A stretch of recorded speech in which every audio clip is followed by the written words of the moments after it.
And we're live. You're very welcome along to the 2025 Mayo Soccer Podcast Super League preview show, coming to you live tonight from all places. You wouldn't even guess where we were if you were to have a million guesses, but we're coming to you live from Our Lady Secondary School in lovely Ballinrobe, County Mayo, and I'm joined, as always, live and in person. To my left here, Stuart, and then I have Pat O'Sullivan, and then I have Joe Faulkner. Lads, how are you getting on? How did you find the drive down? I'm grand now. Jerry Coyle just be giving out about the roads all the time at the council meetings, but not too bad. Yeah. I made the journey from Galway, got a bus. Joe collected me in Castlebar. I'm a bit fatigued. That's dedication. Yeah, that's dedication. Yeah, I love Ballinrobe, you know. I liked it because you were driving and I was in the passenger seat. I was told Sean Rowan was going to be here. No special guests tonight, I'm afraid.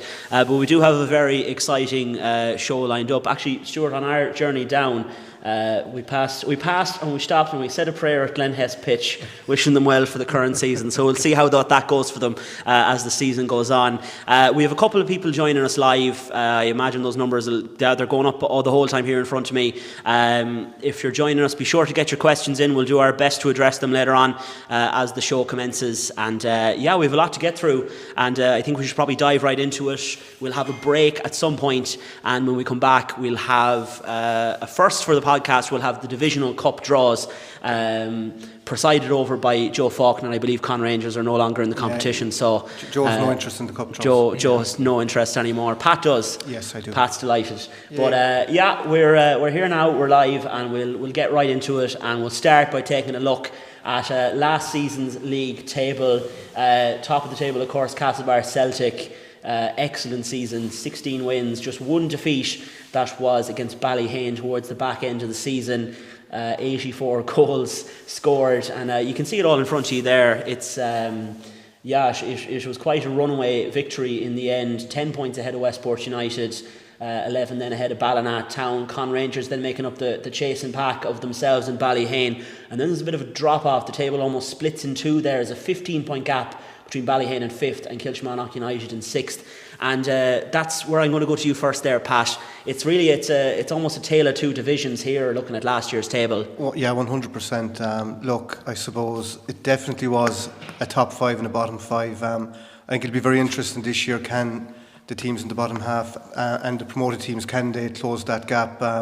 Because certainly, last year, I know Ballinrobe beat Ballyhaunis a couple of times, but there wasn't many results for the bottom 5 against the top 5, and there was a lot of heavy defeats as well for the lower half. So yeah, for sure. Absolutely.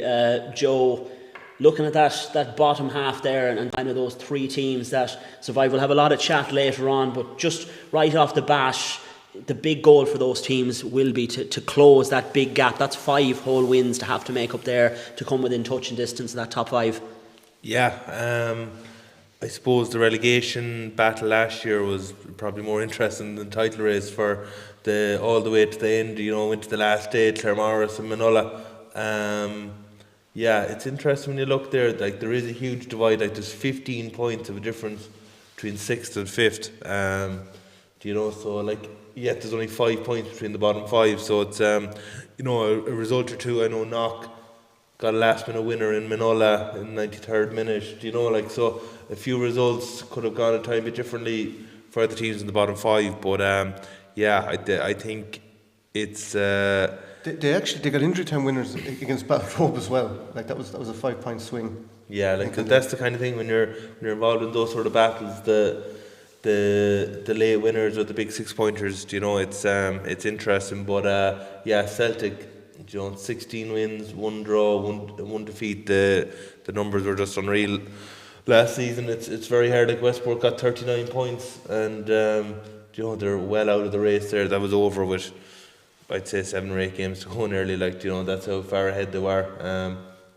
I think Westport won maybe the last 3 or 4 bar draw away to Crossplain as well. So they had a good finish this season to kind of get up to 2nd. But it'll be interesting to see, will there be much change to that from this season? Because who out of the bottom 5 thinks they can bridge the gap to the top 5? Is there anyone in the top 5 that's going to drop off? Yeah, I think it's interesting times ahead now. Absolutely. Speaking of closing gaps there, I'll go to Stuart just before we move on there, lads. obviously the onus now will be on the Westports and the Ballinas and maybe even the Conn Rangers of the world to close that what looks like an insurmountable gap there with, I suppose, 84 goals to their name. That's it's a lot to make up on there on Castlebar Celtic. Yeah, Castlebar Celtic have set up unbelievable standards the last couple of years, and you look at the way the squad is now, you do wonder if can Celtic be stopped even this season. Maybe the hope for the likes of a Westport or a Ballyheane maybe that Celtic may have one eye on the likes of a big junior cup run or retaining their Connacht Cup, and and you never know. All it takes is a couple of key injuries as well. It can happen to any team, and all of a sudden things can unravel. And with all the dominance that Celtic have had, could complacency possibly set in? Who knows? But I do think unless Celtic do have a bit of a drop off and the likes of Westport and Ballyhaunis really raise their standards, I don't see there being much movement at the top of the table this season. Absolutely, Stuart. We have our first comment in from Michael Waldron, who says, "No show like a Joe show." So we can tell who the most popular member of the podcast is right from the off, lads. We'll have to be working a bit harder. We'll move on now to look at the first of the 10 teams competing in this year's Super League. We have Ballina Town, now once again under the management of Mick Duffy. Last season's top scorer was Dylan McKee. Ballina now under the management of Mick Duffy again. Stuart, he obviously, last time he was at the club, not unprecedented success, but a lot of success. I think it was 3 Super Cup titles in a row, 2 Super League titles, really lifted them to new heights. Yeah, they had a very dominant period when Mick Duffy was there. It was a very, very, very good Ballina Town team, and I know what they were very lucky probably not to add another Super League title after that. I think in 2019, I think that was the last season that Mick Duffy was there. And since then Mick's been at like some Moy Villa across the line, but he's come back, I suppose, home in many ways. And you look at Ballina Town for this season. Now I got to see them against Mario Moore in the Connacht Cup a couple of weeks ago. I thought they gave, I know they went out on penalties in the end, but I thought they gave a very good account of themselves, and a lot of their younger players were very impressive on the day. And I think it will be a season of transition for Ballina, obviously with a lot of lads from the B team coming up and a lot of departures, like guys like Chris Moore, Chris Mahan, Andrew Shalley no longer there. Obviously there'll be long-term doubts, so how much football is Benny Lavelle going to play this season? How much football is Jamie Cawley going to play? I know he didn't see too many minutes now against Celtic at the weekend. He came off after only a few minutes. But that said, you still look at Ballina. They have a lot of quality, and I think they will take points off the likes of your Westport, your Ballyhaunis, your Conns, everywhere around that mid-table. But in terms of I think consistency is going to elude them this year, within a year of transition. Yeah, I was just going to ask you there, Pat, as Stuart said it right there at the end, looking like a season of transition for Ballina Town rather than one where they might go on to potentially challenge for the title. Yeah, look, I suppose it's Mick Duffy's first year. I'm sure he's looking at this as a 2-3 year project. But you still look at the attacking quality. I think he came up on screen there a minute ago behind us. The likes of PJ Gilmartin and Dylan McKee, absolute unbelievable goal scorer from midfield. And if they, I think a big if here, if they can get lots of minutes out of Benny Lavelle. He didn't play a great deal last year, but I suppose his record speaks for itself in terms of the number of goals he scored over the years. If they could get him fit and playing regularly, I think that would be a game changer for them as well. But I suppose they have, you alluded to it, Stuart, they've lost a couple of experienced centre-backs in the 2 Chris's. And Dan Gorman as well. And Dan Gorman as well. So, yeah, you'd imagine a season of transition, but that still could be 3rd or 4th for Ballina. They still have so much quality. Joe, do you think there's a lot of good young players obviously coming through the Ballina B team at the moment? Would it be a possibility that Mick Duffy takes a look at a couple of them as the season goes on to, plug the gaps left by so many of those departing players? Oh, definitely. I had a chat with Mick last night after the game. I watched the Celtic game for about 60 minutes yesterday. I'm just looking at some of the names there. They've David O'Mahony and Emma Payton that started really, that are really experienced, and the drop off then in age is huge. They're down to Ashton Judge as part of this year's Mayo under 18 team. They've Conor Gorman, they've the 2 Tiggs, Oren Canavan, Matthew Traynor. Mick Duffy has really came back and he's changed the whole dynamics of the club, going with all the younger lads from the town. They of course had a great B team run last year. And the one player that kind of a bit surprised me that he wasn't on the A team yesterday was Ryan Moore. I thought he's someone that might have stepped up and made a go at the A team. But I think Mick is sort of planning. You mightn't see the best of Ballina for maybe towards the end of next season. It'll take 2 years. They'll be doing S&C and they'll be doing a few different bits. But Mick will have them playing, and he'll want them playing with high intensity. And Mick Duffy's a really good coach. You could see that. It took him probably 3 or 4 months in Crossmina, but he got Crossmina playing great football towards the end of last season. Definitely, yeah. That came from training week in, week out, and if those Ballina lads stick together, I guarantee you, towards the end of next season, they'll be a year and a half older, and they'll know the systems off and that. But I just don't see them. Like Celtic put out a team yesterday against them. I think I counted maybe 4 to 5 of Celtic's best 11 were playing, and they still won the game. So that'll just tell you that there is that gap there to them. I think Ballina last season, they had a lot more experience, and they were the closest team to Celtic in the one-off games. The 2 cups, I think they lost 2-1 in both cup finals and that. So what happened then in the FAI Junior Cup, the 6-0, you could see the Chris Mahons and these lads were no longer a part of the team, and it'll take Ballina a while to kind of get used to that, but they will win a lot of games, because when you've Dylan McKee, you've PJ Martin, you've Jamie Cawley. Benny now looked sharp when he came on.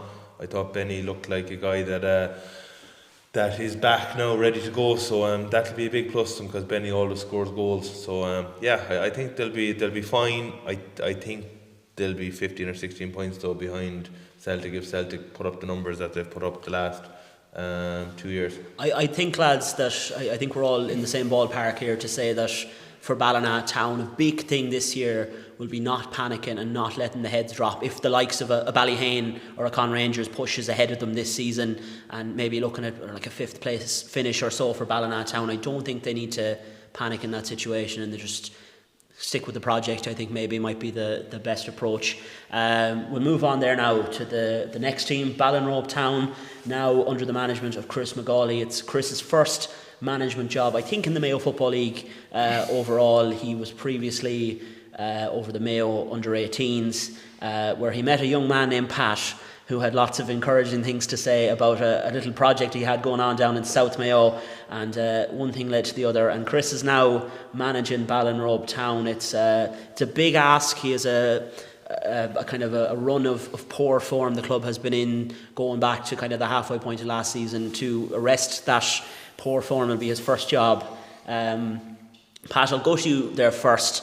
Obviously started off very, very well at the weekend with 3-1 victory in the Cup against Glenhest Rovers. Yeah, I suppose just going back to Chris, I don't think it was me that persuaded him to come. I think it was more so with the Mayo under-18s.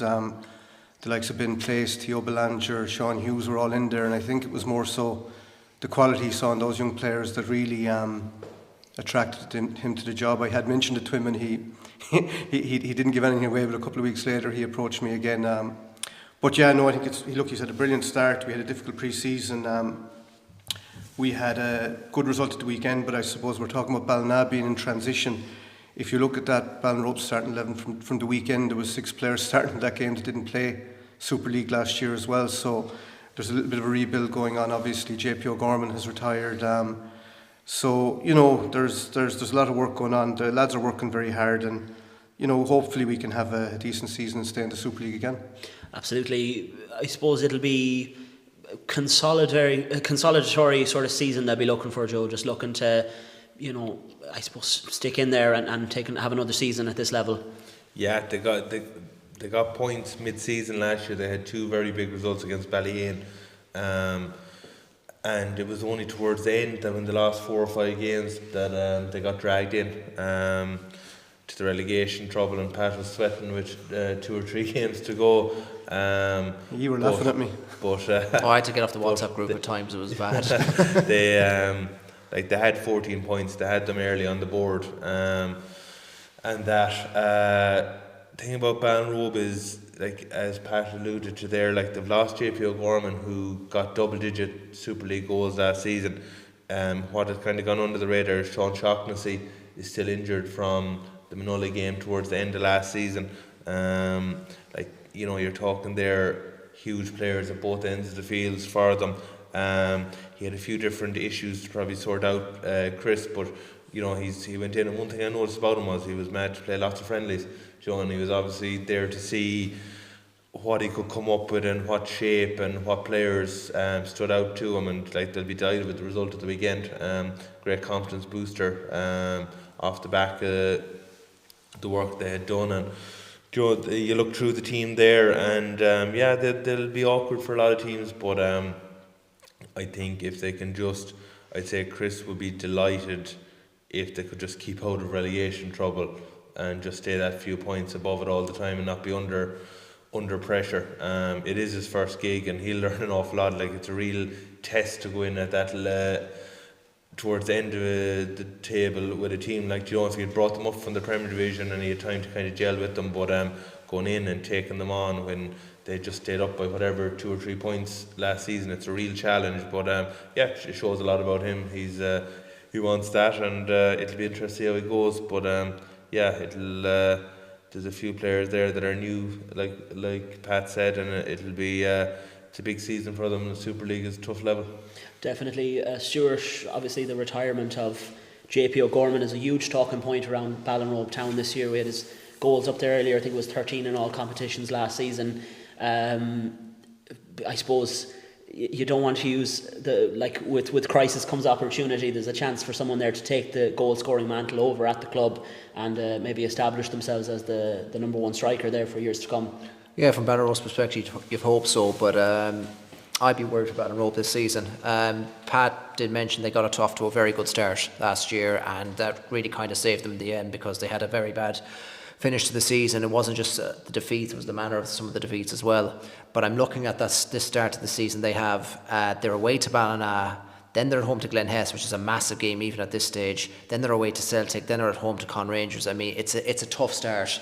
And I fear for Ballinrobe, if they don't have a type of start that they did last season, I think they're going to find themselves deep in relegation trouble. I think the loss of JP O'Gorman is going to be huge. And as you said, look, Ballinrobe's loss here in JP could be a massive opportunity for one of their young players to really step up. But who stands out here, you're not 100% certain yet. But I think Ballinrobe Town really do need to hit the ground running and fast, or else it's going to be a long season ahead for them. It's an interesting first fixture for them now after winning at the weekend down to Ballyhaunis to play Ballina Town first game. Because it was a very heavy defeat there last season as well, I think, wasn't it? Yeah, but it'll 6-1. It'll be. You said that very quickly. yeah. No, Ben Place scored a cracker.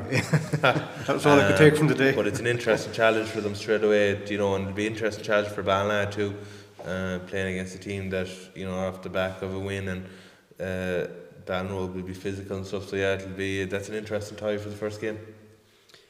Good stuff, lads. We'll move on then to the next team in the table. That's Ballyhaunis Town, under the management of Adrian Craig, Richie Crinigan and Niall Richardson this season.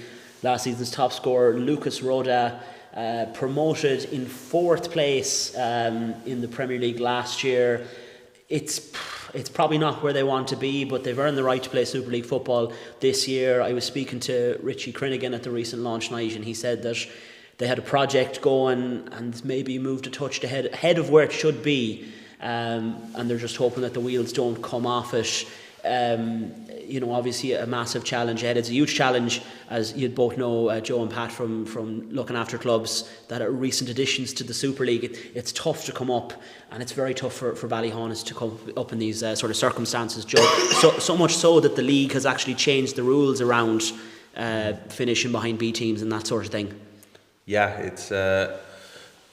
I suppose there's a big talking point what a gap there was to them and Castlebar Celtic B and 13 points and Glenhest last season. So obviously there was something that had to be done by the league to, I suppose, protect teams in the future. But I think Ballyhaunis will take I suppose a bit of confidence from the first 50 minutes or whatever it was in Ballyheane at the weekend. Everyone has kind of been putting them bottom place. They expect them to go out of the Super League, but I suppose with that comes the challenge of, can they upset odds in games? Can they?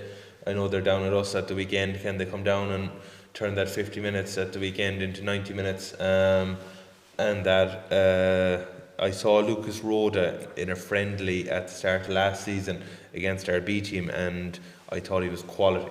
I actually thought they had said he played at a good level in Poland, and you could see it about him. I thought none of the rest of Ballyhaunis players up the field looked like they were on the same wavelength as him, because he was just thinking before them, you know, he's a second or two ahead of them all the time, and I just said he looks like a player that could well become a good Super League player, but they'll need players around him. They'll need John Morley.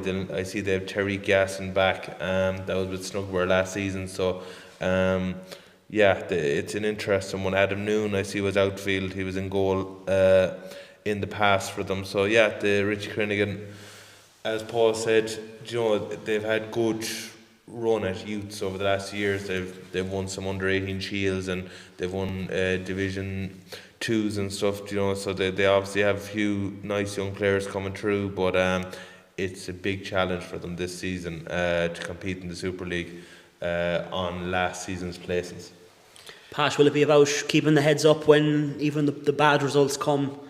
If they come, I suppose. They can't count them out yet, I suppose. It will, but I think the signing of Tariq Yassin is actually an absolutely brilliant signing.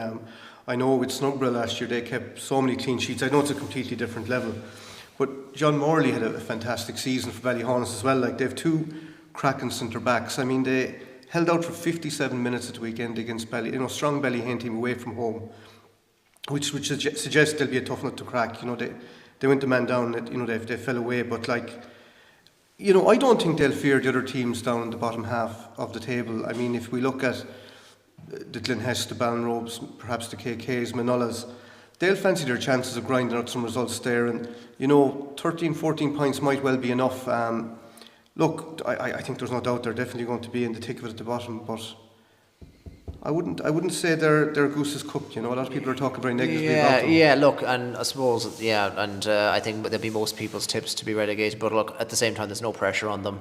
As you mentioned there, Paul, like Richie Crinigan had said, now they're probably a couple of years ahead of schedule in this, and you hope like players don't get too downhearted, especially if results go badly. And you know, we've seen even with teams who come up from the Premier Division have had very good seasons, and it's gone very badly wrong for them in the Super League. So who's to say that's the same fate's going to happen for Ballyhaunis? We'll wait and see. But look, the deck is very much stacked against them. I mean, you actually got to see Ballyhaunis on Saturday. I mean, Ballyhane won 5-0 in the end. What was the game like? Was it a fair reflection in the end, or? It was probably a fair reflection on the second half more so than a first half, where Ballyhaunis really defended well. I know there was a moment when Ballyhane's Dan Purcell, he was kind of breaking through, and Tariq Yassin kind of came out of nowhere and cleaned him out with the tackle. They got the ball, got it clear, and it just kind of showed that they're ready to get stuck in and that they're ready for a fight. And I mean, even the fact they went 5-0 down and they still went up the other end and they had the ball in the net, but it was disallowed due to an offside. I think it shows that there's a bit of fight there and that there's something there. You know, there was kind of the feeling around Ballyhane when they got that first goal that if they got one they could get a couple more, and the floodgates did open. But I think again it'll be about keeping the heads up in those situations and, you know, not letting themselves be kind of, you know, drawn into a situation where you're taking kickoffs every 5 minutes, you know, and you're conceding goals the whole time. I think there is something there. There is something about them that they're ready to fight and that they're ready to kind of go about very much a game plan, I suppose, that Richie and Adrian are trying to get them playing there. I have to say there was a lot of their players I was very impressed by. Lucas Rhoda was very, very good on the ball. Now he was sent off. He got 2 yellow cards, but these things can happen, I suppose. There was another lad in midfield with him, Manuel Fasanmi, who I think had a very good game up against the likes of Michael Fahy and Sean Kilcoyne, and like they'd be well seasoned Super League midfielders at this stage. So I think there is something about them. But it will be, I think, a long season for Ballyhaunis, and I think they'll be right in there at the thick of it. I mean, I think they'll be looking at the likes of maybe Ballinrobe and you know, teams at that end of the table, who could end up at that end of the table, to maybe take points, or to, you know, they know where they'll get their points, I suppose, is what I'm trying to say.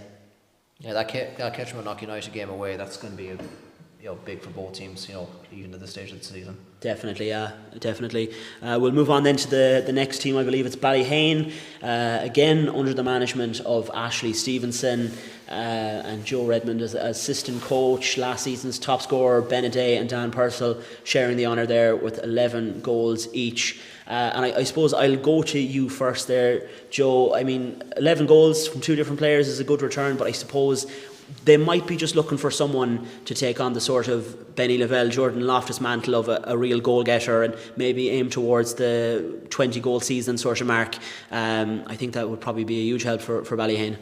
Yeah, this would be a help for anyone, but they have a lot of guys that share around the goals. You have Nathan Riley Doyle there, gets a lot of goals. Roy Morris gets a few. Dylan Stevenson gets a few. So they won't be too worried about that part of their game. They'll be more worried, I suppose, about consistency. Like they've shown in the FAI Junior Cup that when they're really prepared for games, that they can beat whoever they have to beat around the country. But then you have the Dunmore result that completely goes against that, and Dunmore got well bet in the next round by St John's Athletic. So like all last season it was exact same in the Super League.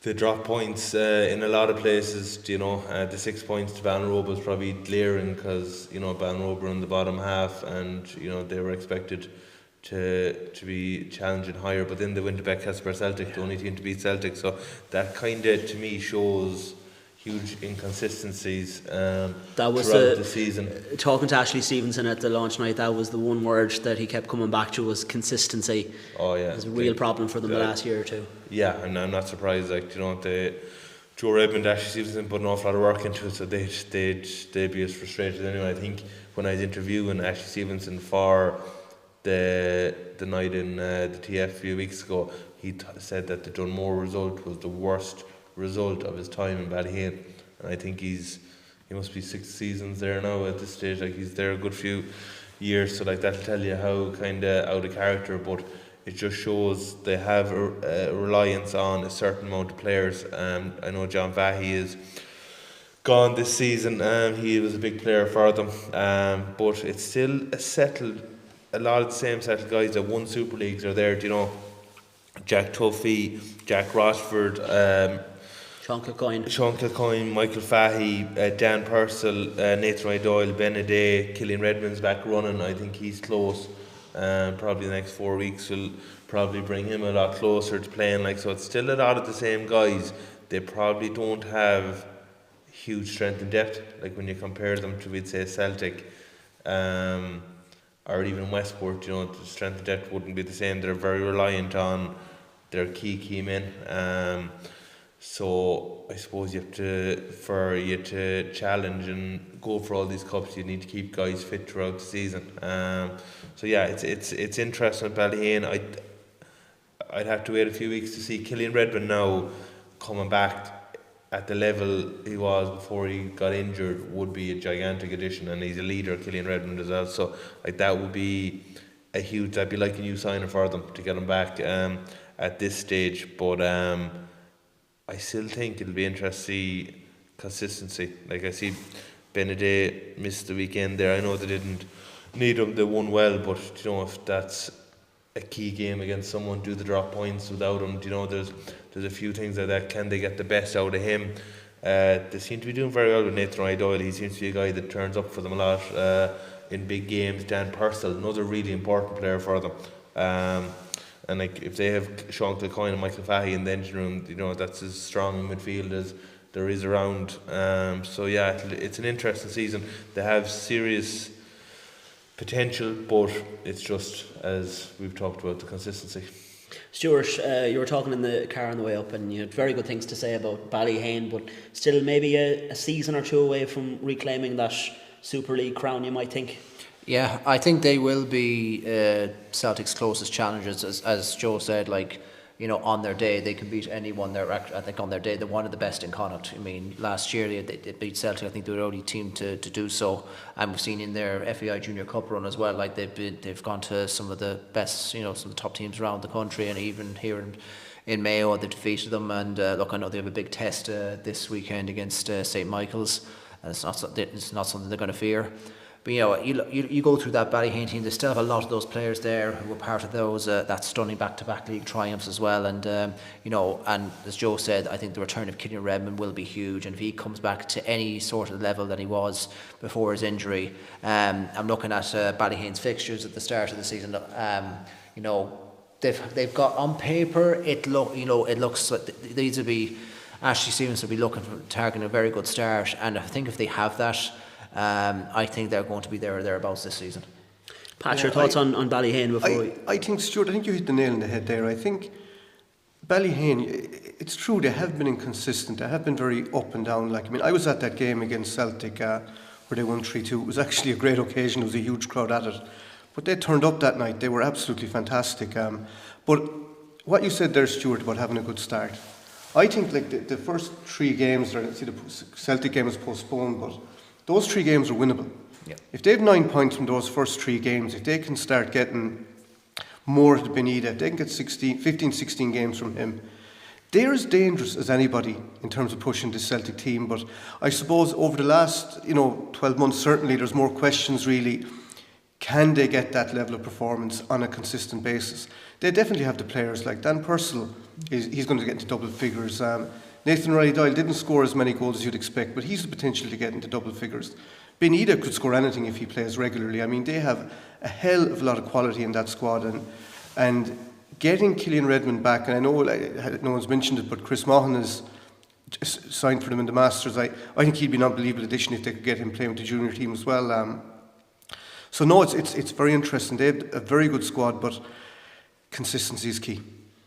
Definitely, yes. We'll move on there to the next team on the lineup. It's reigning champions Castlebar Celtic under the management of Stevie Gavin and Declan Flynn as his assistant. Last season's top scorer was Jordan Loftus with 27 goals, 23 in the league off the top of my head. Obviously a big year for the club last year. I think was it their 50th year, Stuart? You'd be the man who'd know. And you can see there the improvement they've made since that poor finish in 2022. It's been a really good couple of years now for Celtic at this stage. Still going in the FAI Junior Cup as Ballyheane are. Victory at the weekend against Ballina Town. Joe, you might be the wrong man to ask because they hockeyed you 9-0 twice last year, and I think 7-0 on another occasion. But how do you stop a team like this? He is the wrong man to ask me that now. I thought you were just going to ask me how are Celtic looking for the season or something. The Celtic squad it's very strong at the moment. They go down to Ballina yesterday.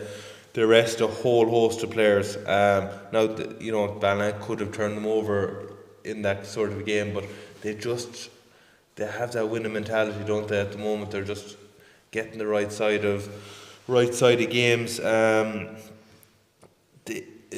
You take out so many players yesterday, and they're still able to effectively play. Like Bass O'Hay, Mark Howley probably plays more games than we'd say a backup player. He's played a lot of games, so we'd say Bass O'Hay, Ben Murphy, Owen Hughes, Luke Kelly. They're 4 guys that get on every other team in the league. And they're backup players to what's ahead of them at the moment. And Peter Pasquale in goal. Peter Pasquale made a huge save for PJ Gamartin 10 minutes in the second half yesterday. And he's sitting there back up to Stefan. So it's Celtic are in a really, really good place, and people are saying, teams have their moments and they drop off and that, and it's happened all the way through so many sports over the years. But I still think if 3 of the Celtic lads woke up in the morning and said they were going travelling, I don't think it would make any difference. They're still, I think they're that far ahead of the rest of the teams there. Jason Hunt, you just see him yesterday. He has so many we'd say the secondary players playing with him yesterday, and he just has the ability to just do so much damage. For me, if he had kept going the way he was going last year, he was in Football of the Year territory. And Joe, you watch him yesterday. He missed a really good chance, but he created the goal, the breakthrough. He's a gigantic player for them. But go through it, Dylan Edwards. Cahill Coyne, Mark Cunningham. You know, it's just an embarrassment of riches at the moment in the team. It'll be very interesting this weekend because I think they've put so much into the FAI Junior Cup now as their next game. I don't think they'll be stopped in the Connacht Cup. I just can't see anyone stopping them. To be honest, I think they'll go back to back. They haven't won 3 leagues in a row since 1985. I think that'll come into it too. I think that team is there to break records at the moment. I don't think anyone else in Mayo is going to go and drop 5 points over an 18-game season. I think there's going to be more points dropped.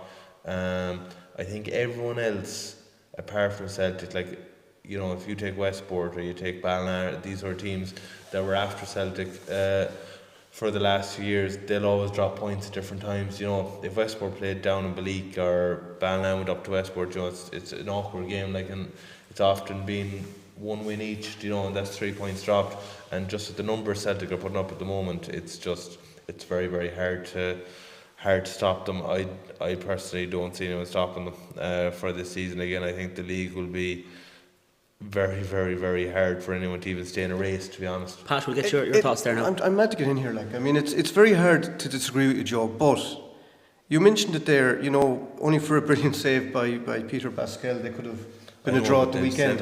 Like, rested, you know. I know that, but like, they are gung-ho for the Connacht Cup. They're really going to go for this FAI Cup as well. But like, are there opportunities where they might slip up? The FAI Cup could be over for them Sunday. You know, before the hopefully it isn't, but you know, I'm just trying to think. I don't disagree with you, but I'm just thinking for the challengers, like for the likes of the Westports. I mean, if they are going to push them, they nearly need to be perfect.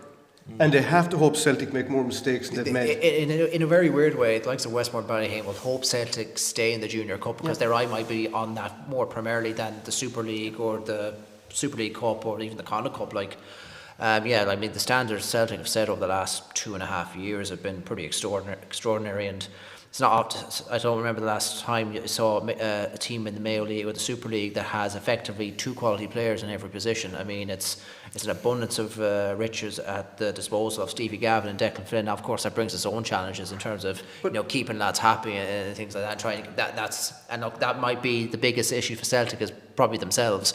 You know, or if possibly complacency sets in, which I personally can't see happening. But look, it is going to be likely all about Celtic again, and as close as I think Ballyhaunis might get to them, I still find it very hard to see it stopping anyone stopping Celtic doing the 3 in a row, because as I think you mentioned, Paul, as well, if they win the title this year, they go level with Westport on potential league titles possibly, so that's even more incentive for them. That's how the math worked out in Super League on overall. Just top division titles in the county. I think they're a bit behind on Super Leagues yet, but in terms of top division titles, I think it's Celtic will be on 20 now, and Westport. So if you're in the comments there and you want to correct me, you can, but that's just what I got from the Roll of Honour there recently. And Alex Ferguson's word about a certain perch might come to mind for some in Celtic this year. Westport have 10 Super League titles. Celtic have 6. Well, I'm just going off Mayo top division titles. It's like on Sky Sports, you know, football didn't start in 1992, you know. But I see titles in 1954. Like it's an awful long way. It's very competitive. I mean, Conn Rangers wouldn't have won the league then either. But you're beside that cup now, Joe. It's the closest you'll get to it this year, I'd say. I think that's the big thing though with this Celtic squad. Like, I mean, I just looking at the team from the weekend, and Peter Pascal and Owen Hughes and Luke Kelly. Like, I mean, Peter Pascal is an absolutely unbelievable keeper, yet he's happy to be reserved to Stefan. Since Jordan Loftus has been out injured, Owen Hughes has been banging into goals. Luke Kelly comes in against Moore, scores a hat-trick, scores again at the weekend, and potentially going back on the bench. And a couple of young players coming in like Gavin Forey and things like that. But like, there is so much quality. Like, the dressing room must be an unbelievable good place to be. I mean, to keep all those lads happy. And I was just going to make the point there. You said, Stuart, about young players. I mean, the age profile of that team is another thing. I mean, you have kind of East O'Reilly as the elder statesman, and then you have, I think, Niall Brennan is 31 or 32, and then kind of this drop off down to the 27, 28, 29-year-olds, and then it's predominantly players kind of in their early 20s. You know, a lot of the key men for Celtic are in their prime. Yeah. Do you know, exactly. you look at Edwards is 30. I presume Loftus is about 29. You have Jason Hunt is 28. Johnny Kokoza is 27 this year. You know, so a lot of the key lads, I think, once they go over the hill, it's a lot of their main attacking players. Like, they have younger lads, Nolan Gork and all them will play for 10 years, but a lot of the key lads that make them, I suppose, of a way higher level are in their prime at the moment. And you're looking at these opening fixtures as well, like, you know, you'd expect them to pick up maximum points against KK and Ballinrobe Town. No disrespect. Thanks, Stuart. Thank you. But it's that game against Westport. I mean, that's going to be a huge one now, just to see if Westport can be potential challengers. Because Pat, me and you were in Celtic Park last year, and we walking out there, you know, Westport got a point, and we thought, okay, maybe they can kick on from here. But obviously, it unravelled from Westport there over the next few weeks. But you know, that's going to be a huge game in the league, and you know, the likes of Ballyhaunis will be watching that closely as well. Yeah, you took the words out of my mouth. Like, I mean, if Ballyhaunis can have a good start, like we alluded to earlier, and if Westport and Celtic were to draw there, Ballyhaunis could just sneak ahead of them and could make it interesting for a period of time. Celtic would have to lose 3 or 4 for anyone to get the numbers. I don't think Ballyhaunis can get anywhere close to the numbers that you'd need to be turning over Celtic. We're trying to build a title race here, Joe. No, but like, they'd have to get. There were 19 points behind them last season. Do you think Celtic could get distracted with the Connacht Cup and the Junior Cup, especially if they get very deep in both competitions? But I mean, you look at the rotation at the weekend, and I mean, I don't think it matters if they get distracted. I don't know, I think the closer they get to that FAI Junior Cup, if they get over the weekend, that has to become absolutely... Because if they do beat... Like, that's immortality, you know, that is massive, so I don't know. But like, that could all be, you know, that's hypothetical. It could be over for them Sunday, and it could be... They've managed the Connacht Cup with the league over the last 2 years. The FAI Junior Cup, they were willing at the weekend to go to Ballina and lose the game. Do you know, the starting lineup... So they have one eye on it in many ways already. Like, well, they had it on the Villa game. Yeah. But like, as I said, that's the big game is this weekend. You know, so obviously if they get through, it might, you know, that obviously will be a big eye on it over the next few weeks. But like, you know, it's 50-50. And other guys, a lot of that Celtic teams also with the Oscar Traynor team as well. It's a lot of football that a lot of these lads are playing. Yeah, as it's well. the knockout game in Donegal the week after. Yeah. You know. Right, well, we'll take a break. So at this point, be sure to get your questions in, and we'll do our very best to get around to all of them as the show progresses. We'll be having the draw when we get back for the next round of the Divisional Cups, and I neglected to say at the start of this live show that we are assisted ably here this evening by Kieran Gallagher and Ryan Gallagher on sound and vision and all that good stuff. And this podcast is also sponsored by the Ranch Sports and Music Bar, Claremorris. So we'll go for a little break now. We'll be back in about 10 minutes. 7 minutes, I'm being told. So go get a cup of tea, get a purple snack, and we'll be right back. Woohoo!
Very welcome back to the Mayo Soccer Podcast live Super League preview show, helped out ably this evening by Kieran Gallagher and Ryan Gallagher, and we're sponsored by the Ranch Sports and Music Bar, Claremorris. Now, a very special treat for the podcast. We get to do the draw. We usually only talk about it, but this evening we get to conduct the draw. We've had some shuffling around here.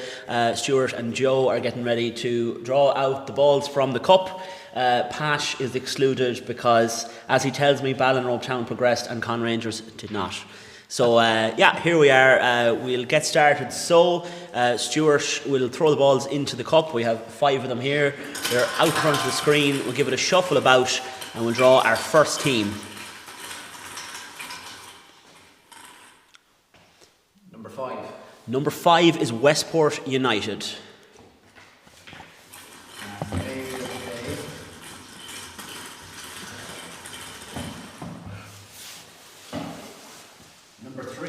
Number 3, Castlebar Celtic. Oh, that's a big one now. That's seismic cup tie. Good man, Stuart. I promise you entertainment anyway.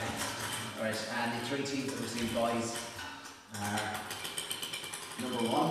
Number 1 is Ballinrobe Town. Number 4. Number 4 is Manulla. Number 2. Number 2 is Ballyheane. So we'll just give 5. Take out 5. So we're learning all sorts of things here this evening about conducting cup draws. Stuart is going to throw the what's happening? So ball 3 is now Celtic or Westport. So number 5 comes out of the draw. So there's only 4 balls left now. So it's going to be the semi-final draw. I knew that. We'll go again. So we'll figure it out as we go along. This is why I'm not in the committee, lads. Number 2. Number 2 is Ballyhaunis. And they will play number 1. Number 1 is Ballinrobe Town. Tough away tie there for Ballinrobe Town. And the other semi-final, so home and away. Number 3. Number 3, that was Celtic and Westport. Celtic and Westport, yeah. And we have home advantage, the winners of that, against number 4. Manulla. Good stuff, lads. That is the draw for the Super League Cup, sponsored by Port West, I believe. Oh, they've moved on. They've moved on, yeah. So that's how it's looking there. Big thanks to Ryan and Kieran for very quickly rigging that together. So that is the draw for the Super League Cup. Now, I believe we've already had the draw for the McDonald Cup, so we won't be doing that this evening, but we will move on in just a minute's time to conduct the draw for the TUI Cup. And we have the teams out there in front of us. Just a reminder, it's Castlebar Celtic B, Claremorris, Crossmolina, Erris United and Westport United B still remaining in this competition. After a very competitive weekend of fixtures, Stuart will reload the cup and we'll go again. And we know a bit more about it this time, so it might be a bit more seamless, but we'll see how it goes. Number 3. Number 3, Crossmolina.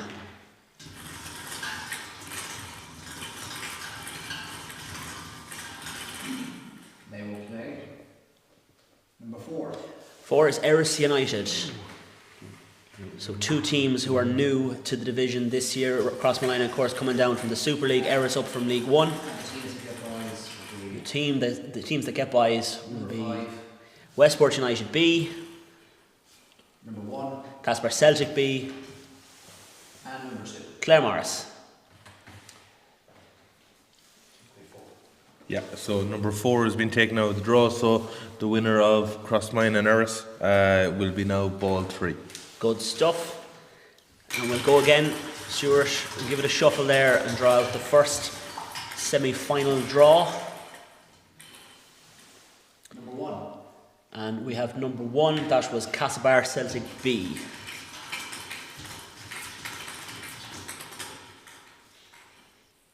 Number 3. They will be playing the winners of Crossmolina and Erris United in the next round.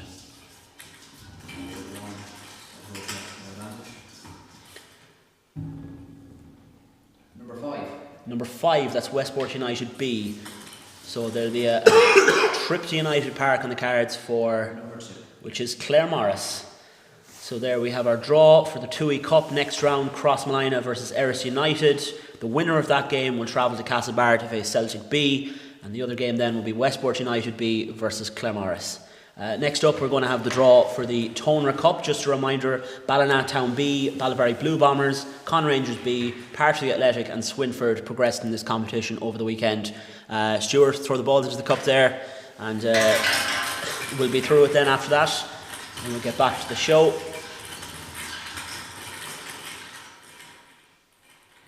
So the first, number one is Ballina Town B.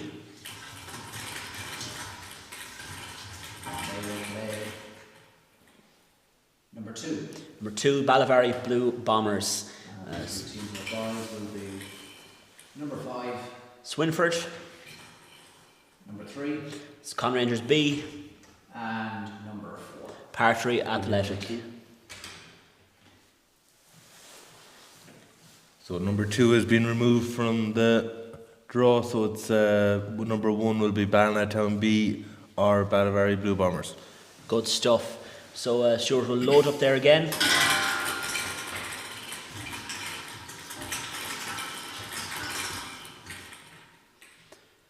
Number 4. So number 4 is out first, and I believe that's Partially Athletic.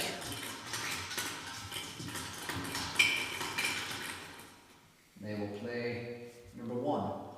Number 1, that is Ballina Town. Ballina Ballina Town B or and Ballybarry. Ballybarry Blue Bombers. And the other one will be advantage of the semi-final. Number 3. Number 3, Conn Rangers B will have home advantage in their semi-final. Against number 5. Just to confirm, number 5, Swinford. And that concludes the Tonra Cup draw. So up first is Ballina Town B versus Ballybarry Blue Bombers. The winners of that game will have a trip down to face Partry. And then the other game in the semi-final will be Conn Rangers B versus Swinford. So that brings to a conclusion the Divisional Cup draws for the next round. We're going to take a quick 3-minute break, and we'll be right back with the remainder of the live podcast.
And we're back once again for the Mayo Soccer Podcast Super League preview show. We just had the Divisional Cup draws, a historic first here on the Mayo Soccer Podcast. I'm sure we're only delighted to help out and learn a thing or two about cup draws. To be fair, Stuart, I had no idea what was happening there. We made it up as we went along, I'm sure. That was grand. I think Stuart is excellent at cup draws. At Celtic, they don't think so. The rest of the county are loving it. Good stuff, lads. So we'll dive right back into our Super League preview, and next on the agenda is Conn Rangers manager Joe Faulkner, last season's top scorer Cian McHale with 9 goals. 4th place finish last season, very respectable finishing within that as we looked at the league table area, kind of upper half of the table. Very good considering not that long ago they were playing in Premier League, and they've really done well to get to where they are now. Joe, we'll get you out of the way first because I know you won't want to be saying too much, but I suppose, would you have similar sort of ambitions at Conn Rangers this season, or has the time come to maybe aim a little bit higher in terms of a top 2, top 3 finish? I suppose it's hard to say at the start of the year that you want to finish above. Like, we got 35 points, which was, as you said, very respectable over 18 games. There'd be aspects of our season that we'd be looking to obviously improve this year. The squad depth probably isn't the same. Last year the squad was very, very strong. This year we'll have an over-reliance on, like, I think we'll be very vulnerable over the first 6 weeks. There's 3 lads in American scholarships and stuff like that aren't back till April. We've 1 or 2 injuries and stuff like that, and it's shown at the weekend in the Manulla result. But I think when it kind of pulls together, I think we'll be grand. We'll win lots of games and we'll lose games and stuff like that as well. Like, so it'll be interesting. I think if you got in around the same again, it wouldn't be bad. Obviously, when you're up there, the books always on the trajectory to higher, like to be aiming maybe to get close to 40 points, which was doable last year. We had 2 or 3 poor results. Our results against the top 4 actually weren't great last season. I think we got 1 point from Westport, 0 from Celtic, 3 from Ballina, so that's where we kind of let ourselves down a tiny bit. But overall, we'd be delighted if we were to kick off with a few wins and see where it takes us. Absolutely. Stuart, I'll go to you there now, and it's something that was mentioned to me by Conn Rangers coach Mark Taher, actually, is that there is sometimes a concern around a team coming into the 3rd year in the top tier, is that they had all this momentum from the first season and looking to improve on that after consolidating a place. Would you have any concerns about Conn Rangers? I mean, I think Cian McHale isn't available this season. As Joe said, the squad depth isn't what it was. How do you see them getting on? I think they'll have kind of a similar season to last. Like, you look at a couple of the new additions here, Chris Moore, Raf Cotaro, they're 2 very shrewd additions in terms of guys who have lots of experience, played plenty of Super League. Peter Nocton, I think, is a very good signing as well, very good player. Obviously, the loss of Cian McHale is a blow, and I know, as Joe said, there's a few lads away, there's injuries as well. But I think once they get a lot of these lads back, I think Conn Rangers will be finishing again in the mid-table, or possibly 4th, or maybe even 3rd. If they have a very good season. Depends if the likes of a Ballyhaunis or a Westport do slip away. But no, I think for Conn Rangers, they've been very, very good since they've come back into the Super League, and I think it's a possibility. I know they're out of the Super League Cup now. Obviously, they had a disappointing defeat at the weekend to Manulla, but there's no reason why they can't have possibly a run in the Super Cup. I think maybe the next year or two, I think a trophy would really give them a lot of momentum as they make further progress. Pat, your thoughts on Conn Rangers?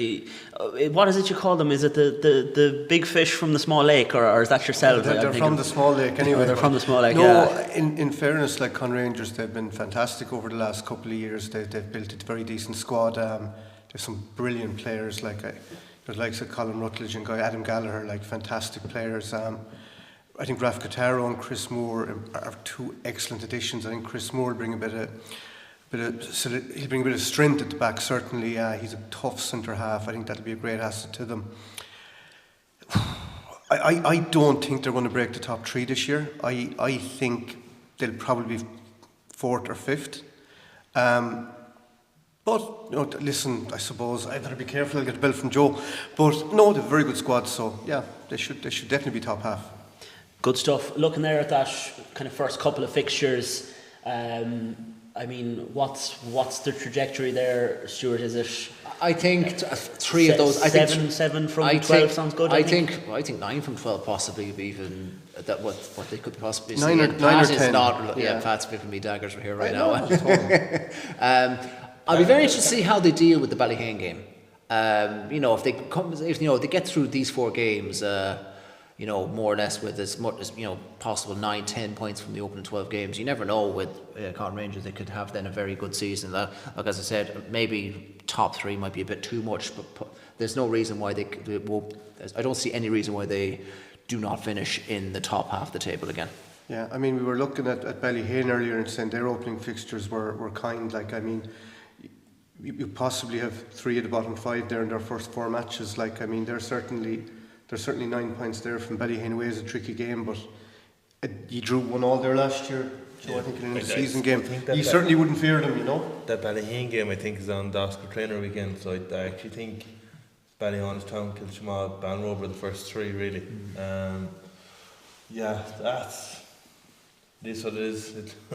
There'll be a few 6-pointers early on. Yeah, just a quick word as well about the signing of Raf Cretaro. Is he available soon for you, Joe, or is he far off? He got injured at Christmas training, probably out all February. We'll be hoping to have him at some stage in March. But Pat, I mean, he'll be a serious addition to that team when he's involved, Raf Cataro's quality, I mentioned to Joe on the car journey the way up, he loves football. It's a pleasure to watch him, even when they're beating you by 4 or 5 goals. He's absolute quality. Stuff, yeah. Good stuff. We have a question here from a viewer, Martin. He says, "Great show, lads. If you had to pick a 5-a-side of Super League players, 1 player per club, who would that be?" Now that's a question that probably requires a little bit of thought. I'd say the best way to address it is to just say the first name that comes into your heads, really. If you were to go maybe a goalkeeper, defender, 2 midfielders or forward, or whichever way you want to configure it. Does anyone have any thoughts? For a goalkeeper, I might go Gary Cunningham, Westport. In the middle, I'd go Dylan McKee, Ballina Town. I'm probably looking at forward Jordan Loftus in attack, and then I'm looking for 2 other lads here. Maybe a defender, I'd go Killian Redmond, Ballyheane. And after that, the 5th one might be, I'm looking probably someone from either Conn Rangers, maybe McNamara possibly. Would you put a Conor McCarthy in? Good shout. Good shout, yeah. Very good shout, yeah. At the expense of Jordan Loftus or Dylan McKee. Play him as an extra midfielder. He's got the quality, he can play anywhere. Definitely, yeah. Joe, any thoughts on that? I'll go Emmett Payton. I'll go Oran Groke for Celtic. Killian White, Westport, playing maybe at the back. Maybe ourselves, I'll go maybe Raf, and then who am I missing? Ballyhaunis, Benedict. Gets up and down 5-a-side, he'd be athletic. Yeah, absolutely. Yeah. Pat. Yeah, I'll go. Sean Shaughnessy. No, I'm not. he's injured at the moment. No, I'll go Gary Cunningham. I'll go Oisin Connolly. I'll go Dylan Edwards. You have to say Conor McCarthy now, since you... Well, I'm definitely going to say Conor McCarthy. And...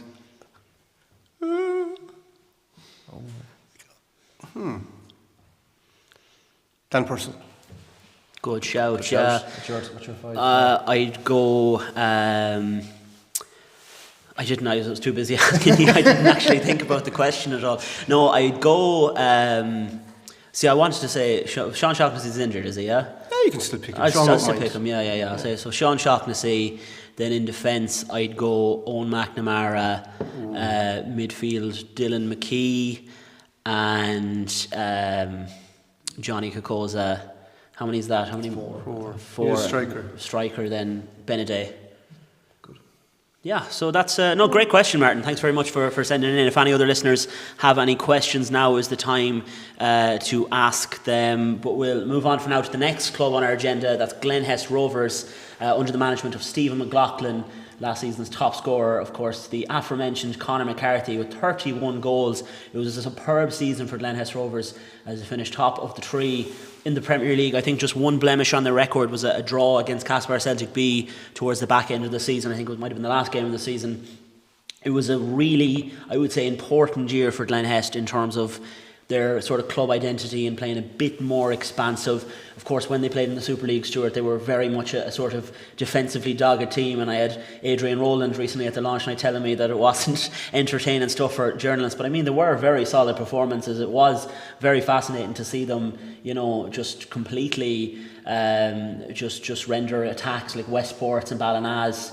Celtic, everyone. I mean, they took points off every team. And it was a tough place to go, and they were tough on the road when they were, you know, visiting these grounds as well. Like Glenhest, they played to their strengths, and you know, that's not a bad thing. It's, you know, you rather have a team who, you know, they knew exactly what they were good at. Every player knew exactly what their role was, and you know, they carried it out very, very well. Now I know.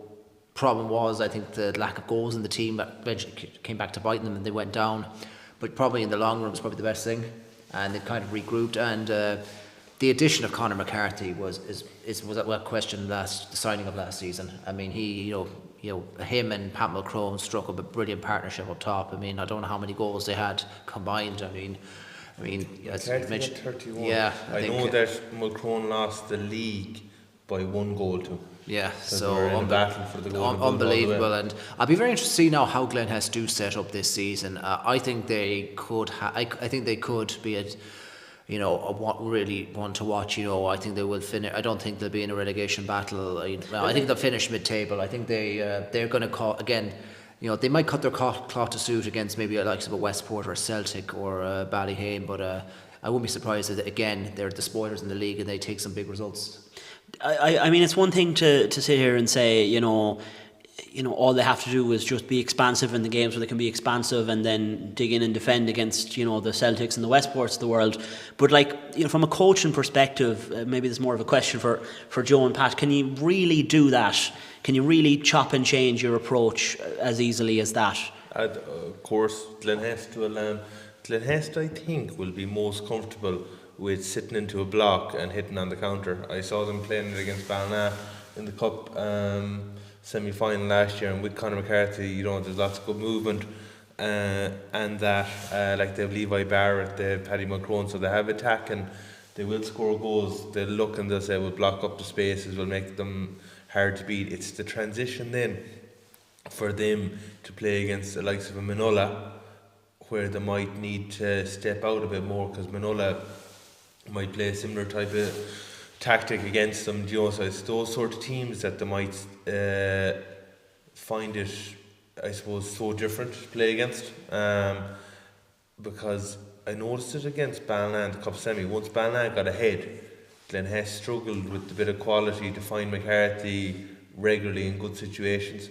You know, and that's the kind of ball that they need to find higher quality for playing against some of those teams. But McCarthy alone will win them games, and Paddy Mulcrone, they'll beat teams by just, and they might even play that well, but they pop up with goals. You know, a lot of teams in Super League would take you know, Mark Forrestal, Paddy Mulcrone, Levi Barrett, Conor McCarthy. You know, there'll be loads of teams in Super League that would swap their attack for those four. So like in Glenhest, having that quality now, the work rate, and that is a given, and that they'll be disappointed with the weekend result against Ballinrobe, but the 4 players I named there, the 4 attackers, didn't play at the weekend, so that, you know, they'll write it off and they'll say it's cup, and that like sometimes they underappreciate themselves in Glenhest. They don't set ridiculously high bars. You know, they should, you know, aim a bit higher at times, but McCarthy has injured the knee, and I don't know, will he miss 3 or 4 games now, and that I'm looking there at their early fixtures, like they have 2 6-pointers early on, like that Ballinrobe Town game in the second game, and probably the only Super League game that weekend.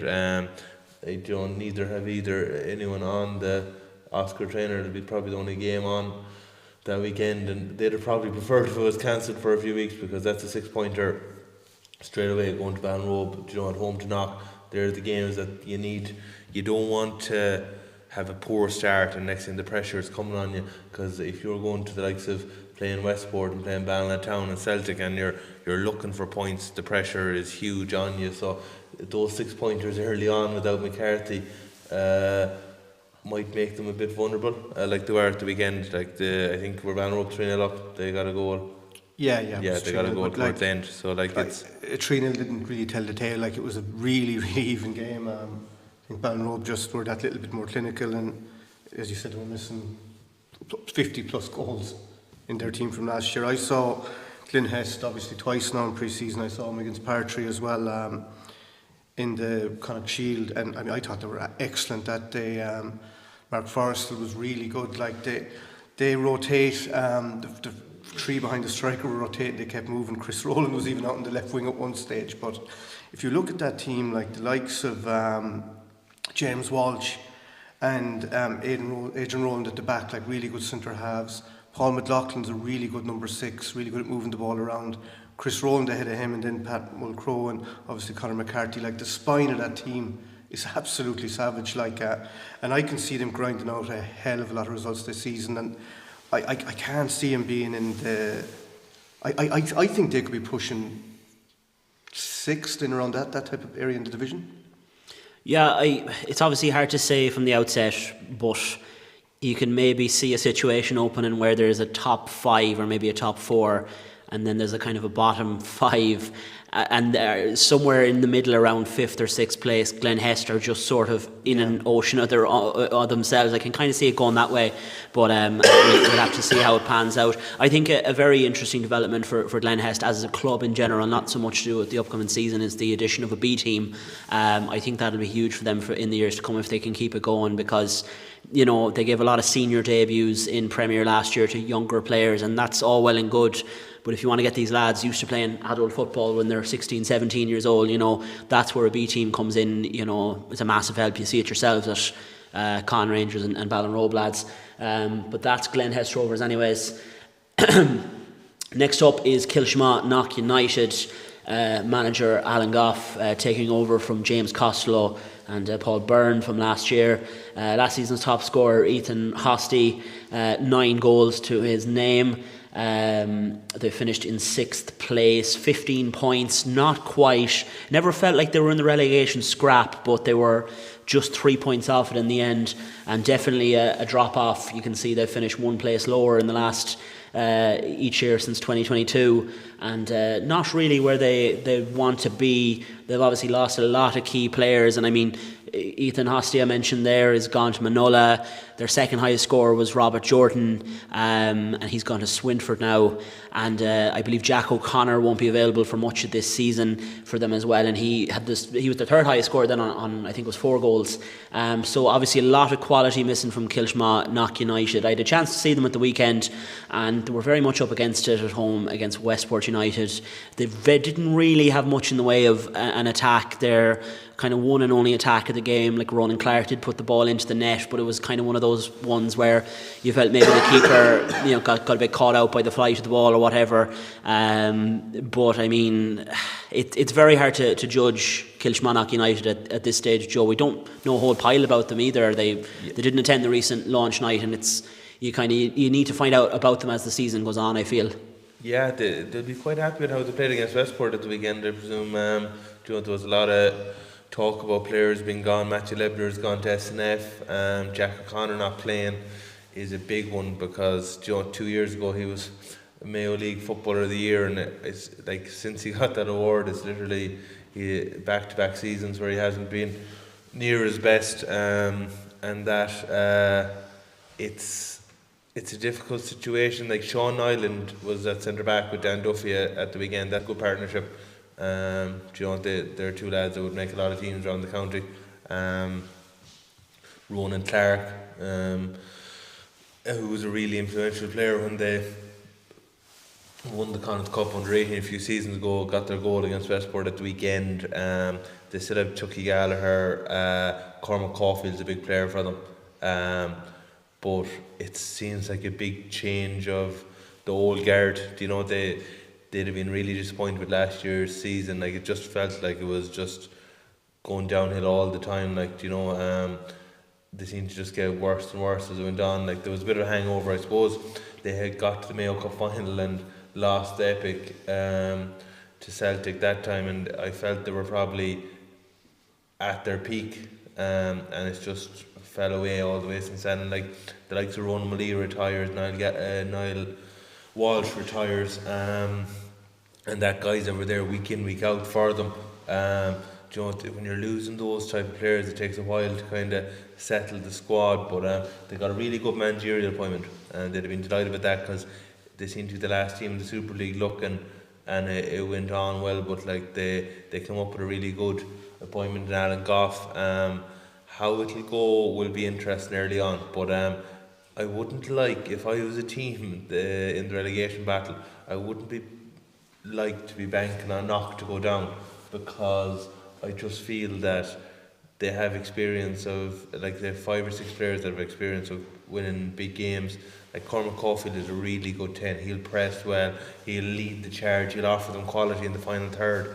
You know, if the Dan Duffy, Sean Island defence holds out, you know, they'll mark a lot of the top strikers in the county and that. But I just wonder strength and depth around the squad, and I'd say their squad is at its weakest as it's been in, I'd say 4 or 5 years. They'll definitely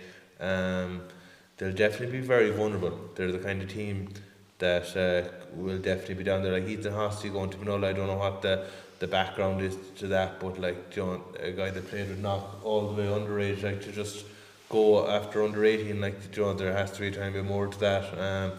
But like, he got a lot of goals for them over the last 2 years. Like, he got and massive goals. Yeah, the late winner against Manulla, actually. Exactly. And Ballinrobe. Yeah. So like he's a big loss for goals for them. So it'll be interesting where the goals come from. Like, you lose Jack O'Connor as well.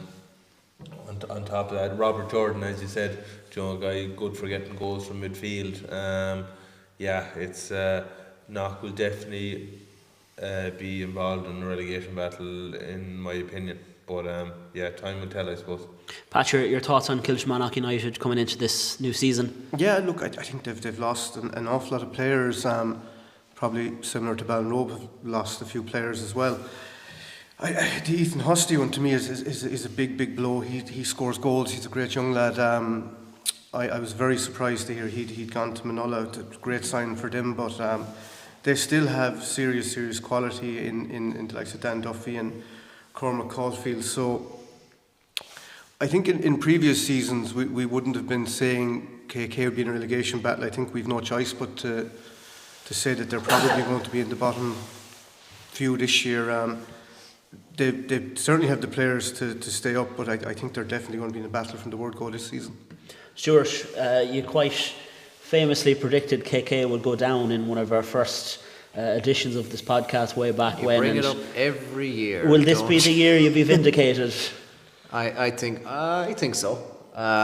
Maybe that's a bit of a PTSD as well from a couple of years ago when I got that prediction royally wrong. But no, I think KK, no, they've been here for the last couple of years now, and look, I still think they have quality across the pitch. I know they've lost, some key guys, as you mentioned, like guys like Niall Walsh and Ronan Malia.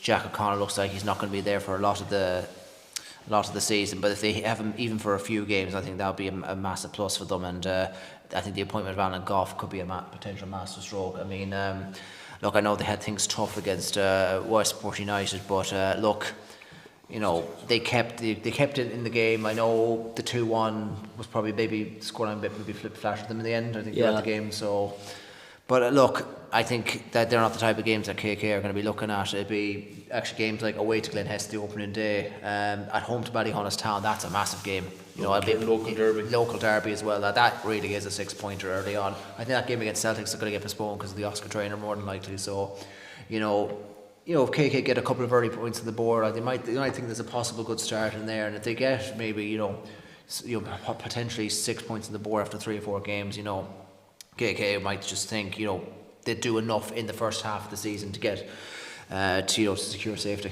Like they did it last year, they ground out those results they needed and they pulled away. I think they finished 6th last year. Yeah. Well, they out of the first 9 games, I think they only won 1 of them, and then it was a matter of kind of beating your teams around you, your Cross Malinas and that sort of thing towards the end of the season. I remember actually they had a 5-5 draw with Claremorris at the start of the season, and then later on in the year they beat them 5-3. So there's a hint of entertainers about them. I just worry about Kilmarnock United that they don't have the necessary goal threats really to fight back. And it's all well and good shipping 5 goals if you can score 5 of your own, but I just don't see the bodies there for that this year. They really need to find someone to kind of take on the mantle of a number 9, of a striker. Obviously they didn't have an awful lot of chances against Westport.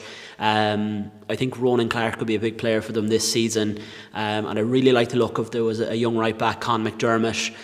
When he got forward, he really he rattled Westport whenever he had a chance to get forward. It was only 2 or 3 times, but still looked very good going forward. So there is something there, a lot there to work on. I mean, Alan Goff is a very animated manager on the touchline. I would say it was my first time seeing him in action.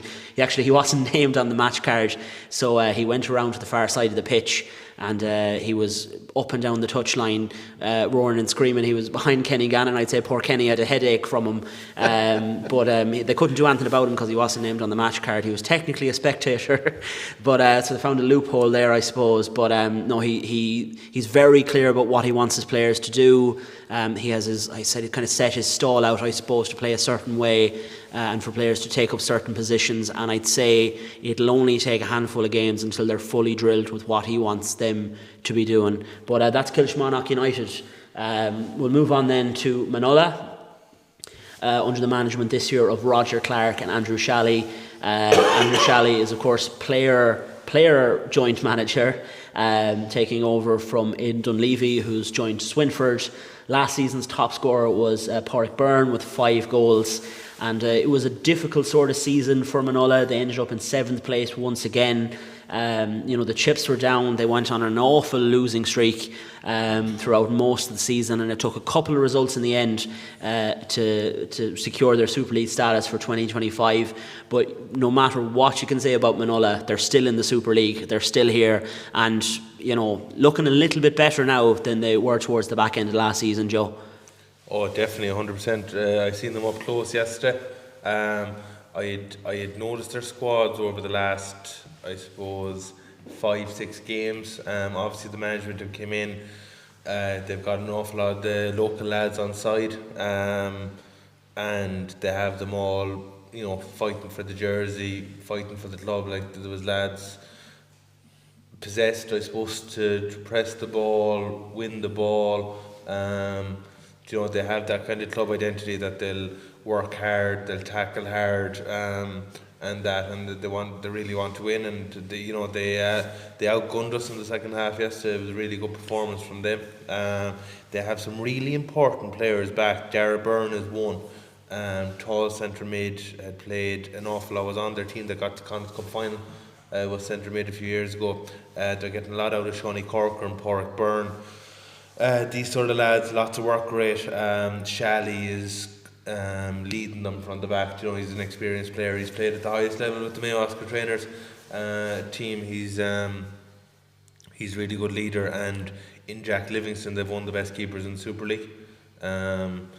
He's a really, really good shot stopper. Like, we had a great chance at 0-0 yesterday after about 35 minutes, and he makes a great save. And the same last year in the Ballyhaunis Con Super League, he made an unbelievable save from Owen Prendergast at 0-0, and they're the kind of, I suppose, big moments in games. If you go 1-0 up, it changes the whole dynamic of it. He makes the big save, they get the goal then later on, and it turns the game. But what I noticed about them was, when Brian Ralph went off, Jack Livingston took the captain's armband, so he's obviously given them a lot this year, and they just seemed refreshed. Like, they had 18 or 19 lads tagged. They had a big number at the B game. They have a huge number signed, I think. So they've gone back to basics. Manulla, they're playing with a smile on their face as well. Like, they're really enjoying their football. I think yesterday was their 5th win in a row. Someone said maybe 6th.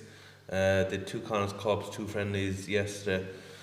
So yeah, things are looking up for Manulla. I definitely think that they'll finish probably 14, maybe 7 or 8 points higher than last season. I actually think they'll finish above Glenhest by 1 position. If I was to be pushed on it, I think they'll be awkward for a lot of teams. So they will. So yeah, it's a big season ahead for Manulla. Definitely. Pat, I'll go to you there now just to ask about new signing at Manulla, Ethan Hosty. You had a quick word about him earlier when we were discussing his previous club, Kilshannock United. Absolutely brilliant signing. He'll definitely bring goals to the club. I know, look, it's a brilliant acquisition. It's just adding that extra bit of depth as well. He brings something different as well. He's kind of an elusive type of player. He could play, left or right. He could play as the 10. He can play as number 9. But he just goes into positions. He's with the Mayo 18s. He scored a great goal down in Galway in Terryland Park when we won the under-18 Connacht Cup. Ethan Hosty scores goals. That's the only way to describe him. He can be very quiet in games at times, but next thing he's in the edge of the 6-yard box and he's volleying one into the back of the net. He has massive impacts. But I was at the Manulla Ballyhaunis game in the Connacht Cup a couple of weeks ago, and I was really impressed with them. They're a strong physical team. They're really well structured. They look really well drilled, and their set pieces are excellent. I won't give any away here, but they did a couple of little things on corner kicks that really impressed me. Definitely, I think Andrew Shalley's having a big influence there. And in Brian Ralph, his deliveries are absolutely unbelievable. 2 of the goals they scored against Ballyhaunis came from corner kicks. He actually scored one direct himself. The other one, I can't remember whose head he put it on, but they seem to know. They have a game plan. They know what they're doing, and I think they're a very, very dangerous animal. They're a completely different proposition to what we saw last year, and I'd go along with Joe. I think there's definitely an extra 7, 8, 9 points in them this year from last year. Stuart, the lads are obviously very positive about Manulla here, but would you think that maybe there should be a degree of caution when thinking about Manulla? Because they had 9 points after 6 games last season. They beat Conn Rangers. It was a massive result for them at the time. I think they beat Clemaris as well in that run of games, and the form fell off a cliff after that. There was players who were no longer available and they were absent. Would you think maybe we should wait a little while before we get full judgment on Manulla? I suppose a couple of weeks into the season. Yeah, I think time will tell. Manulla were a mess last year. There's no two ways about it. After that, they got off to a great start. We thought, okay, Manulla will finish mid-table, and then the wheels well and truly fell off. I know all you lads had picked Manulla to go down at the start of last season. I was probably the only one who maybe felt maybe they had a bit of fight. They would stay up, and I thought midway during the season, I thought this was going to be another rotten prediction. But and I remember, Pat, me and you were at that game against Crossmline in Manulla, and Manulla were shocking. And I just thought they're going straight down the Premier Division, and it could be a long time before they're back again. But over the next few games, they've really found something on enough. They, as I said, they'll dig, they'll fight, they'll scratch, they'll claw, and they've battled their way, and they actually stayed up with a bit to spare in the end. They won the game against Clemaris the final day of the season quite convincingly. And we'll see how they are in the next 5-6 games. After 5-6 games this season, they've had a decent start for 2025. Obviously, beat Conn Rangers in the opening round of the Super League Cup. Are in the Connacht Cup quarter-final now, is it? That's away to Mount Villa. Yeah, so and they'll see that as a free hit in a couple of weeks' time for themselves. But I think the priority will be the Super League. Look, they're not going to be challenging at the top half of the table by any means, but I don't think they're going to be in a relegation battle either. I think it'll be a mid-table finish again. It's a very, very tricky start for them. I just look at the fixtures there, Paul. 3 of the first 4 in particular are very, very tough games. I guarantee you they'll give Westport and Ballina Town enough of it. And Ballyheane as well. That's a local derby. They'll give the Ballyheane a real game. Yeah. But that'll tell the tale, I think. We're giving them a bit of praise here, but there's a few tough tests there. It's a tough start for them. And we'll get a good idea if we're right or we're wrong, but they'll definitely be tested early doors. I have to say, speaking to him at the launch night recently, I was very impressed by, I suppose, Andrew Shalley's mentality and sort of his mindset coming into sort of first managerial role at this level. You know, he has a great belief in the club and the people around the club in particular, and he spoke a lot about his belief that the players that are at his disposal are too good to be involved in a relegation scrap, and I mean he's foremost in that, I suppose. Like, I was picking a key player for the Western People's preview that's in shops tomorrow, and you know, it's funny to pick the manager as the key player as well, if you know what I mean. But I think he'll be a real leader on and off the pitch. I think if they're to make the kind of strides that you're talking about here, lads. But that is Manulla. And now we'll move on to, last but not least, Westport United. I think now would be a good time to tell our listeners that if you have any questions to get in, now would be a very good time, because whatever comes in will be going over it here at the end. So get those questions firing in before we wrap up the podcast. Westport United, now under the management of Anthony O'Neill, last season's top scorer, Kevin Kittrick. It was a second place finish for Westport United in the Super League last year. Trailed Celtic, I think, by about 10 points in the end, so a little bit off them, but improving, I think, year on year. They have been a team that has been, I think, perennially in transition for a while now, but I think it's fair to say not really in transition anymore. I think they're kind of where a lot of those players are still young, but I think they're kind of at a level now where they'd want them to be, I suppose, in terms of, you know, Super League quality, I guess. Pat, you're nodding away there. I'll go to you first. Yeah, no, I mean, absolutely. Look, that squad is filled with quality. I suppose they're not in transition anymore, perhaps. New management team, possibly a new system. There's talk of playing with a back three. You know, how long will it take for them to perfect that system? Will this be a year of maybe getting them into that system for the new manager? Will it be next year before they're ready? I don't know. I like, there is absolute quality everywhere, but there's still a lot of very, very young lads. And if they're developing a new system, I don't think they'll get ahead of Celtic this year. Joe, your thoughts on Westport United coming into this new season? Yeah, I think you hit the nail on the head with a lot of the stuff for Westport. I think their age profile is very good for the next few years. You know, they've had 2 good under-21 campaigns in a row. You know, they showed they can match it with the best. They have a lot of experience now of playing Super League. A lot of these lads now have played 2 seasons in a row. The Mikey O'Brien edition is getting a guy in his peak, which is kind of, you know, it's alright having the young lads, but the Midlades, the Gary Cunninghams, the Darren Browns, like, they're huge for Westport, but I just don't think they're going to get away from their main issue. Like, they have 2 big issues, and one is that I don't have enough cutting edge up top in the big games. You know, they're relying to win it by a goal, or that, or win 2-1 max. Like, they don't have, like, if you compare their front 4 to Celtic, like, it's not even close. And Ballina, I guarantee you, with Dylan McKee, Jamie Cawley, Oisin Tighe, and that you know, that attack is probably better than they'll always give you a chance in that sense, won't they? Yeah, of course. They don't have that ruthless streak in them that we'd say they might need. You know, I think they'll drop points as to go. Like, they've found Ballyhaunis over the last few years really awkward opposition. They found Ballina and Ballyhaunis very awkward opposition. And, like, you know, the likes of them will go to cross line and draw 0-0, whereas, like, that doesn't happen to the Celtics or the Ballinas of this world that have that cutting edge in the final third. So it's just a part of their game that I think they need to develop.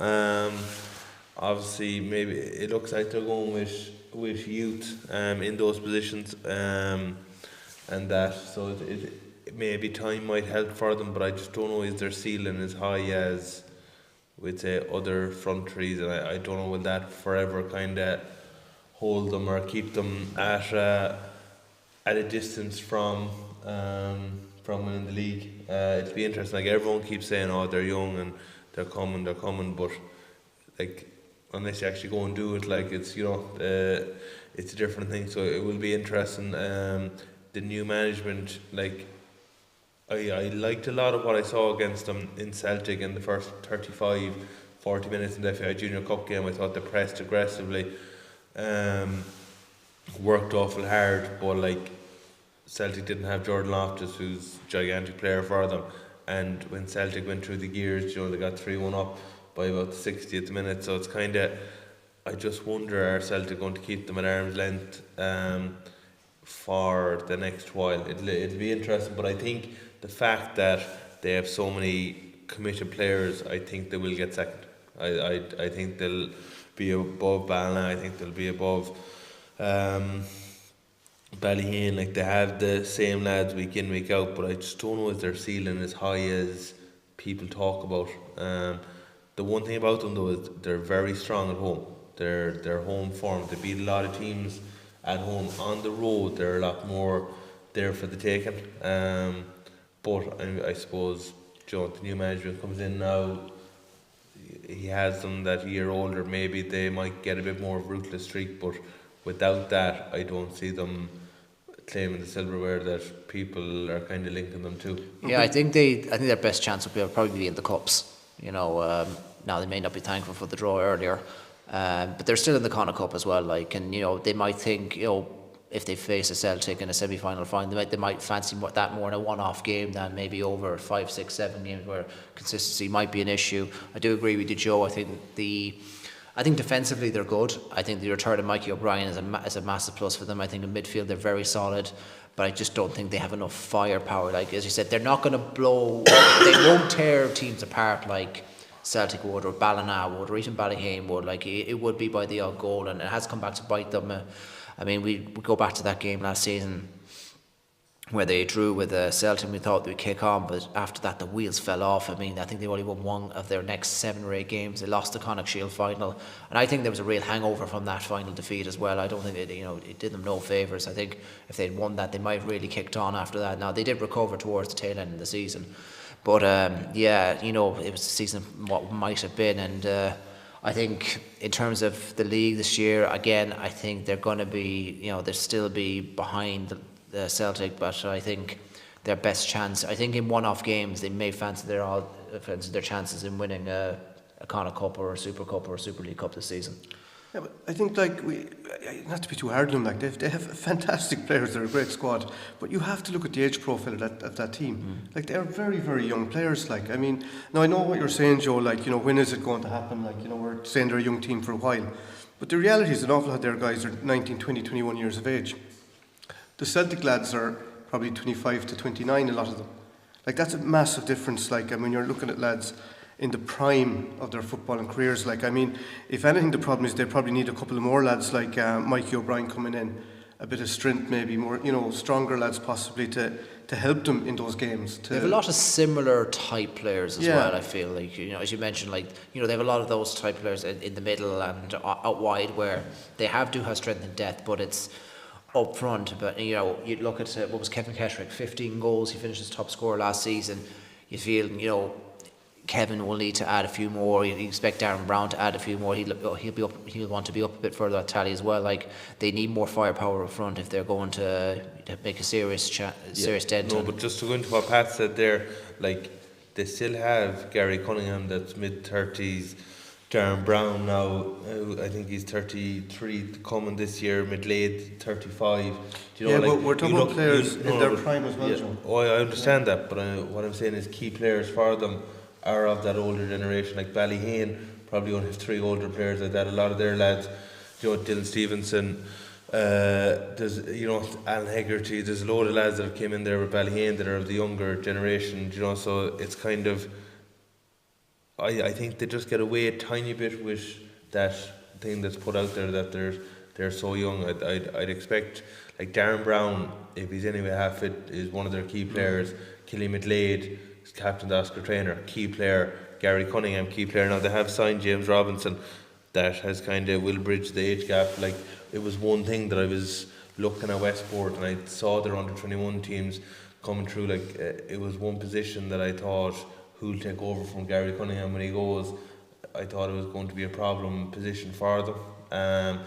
But James Robinson, I suppose, bridges that gap, and I suppose that's what he's looking at, whether he'll have to, like Gary Cunningham won't be retiring anytime soon, he has another year or two in him, but yeah, it's interesting now, it's interesting. I suppose we'll know at the weekend and over the next 2 weeks kind of how teams will sort of fall. Like they have Manulla at home, they'll lose out in the Ballinrobe game because of the Oscar trainer.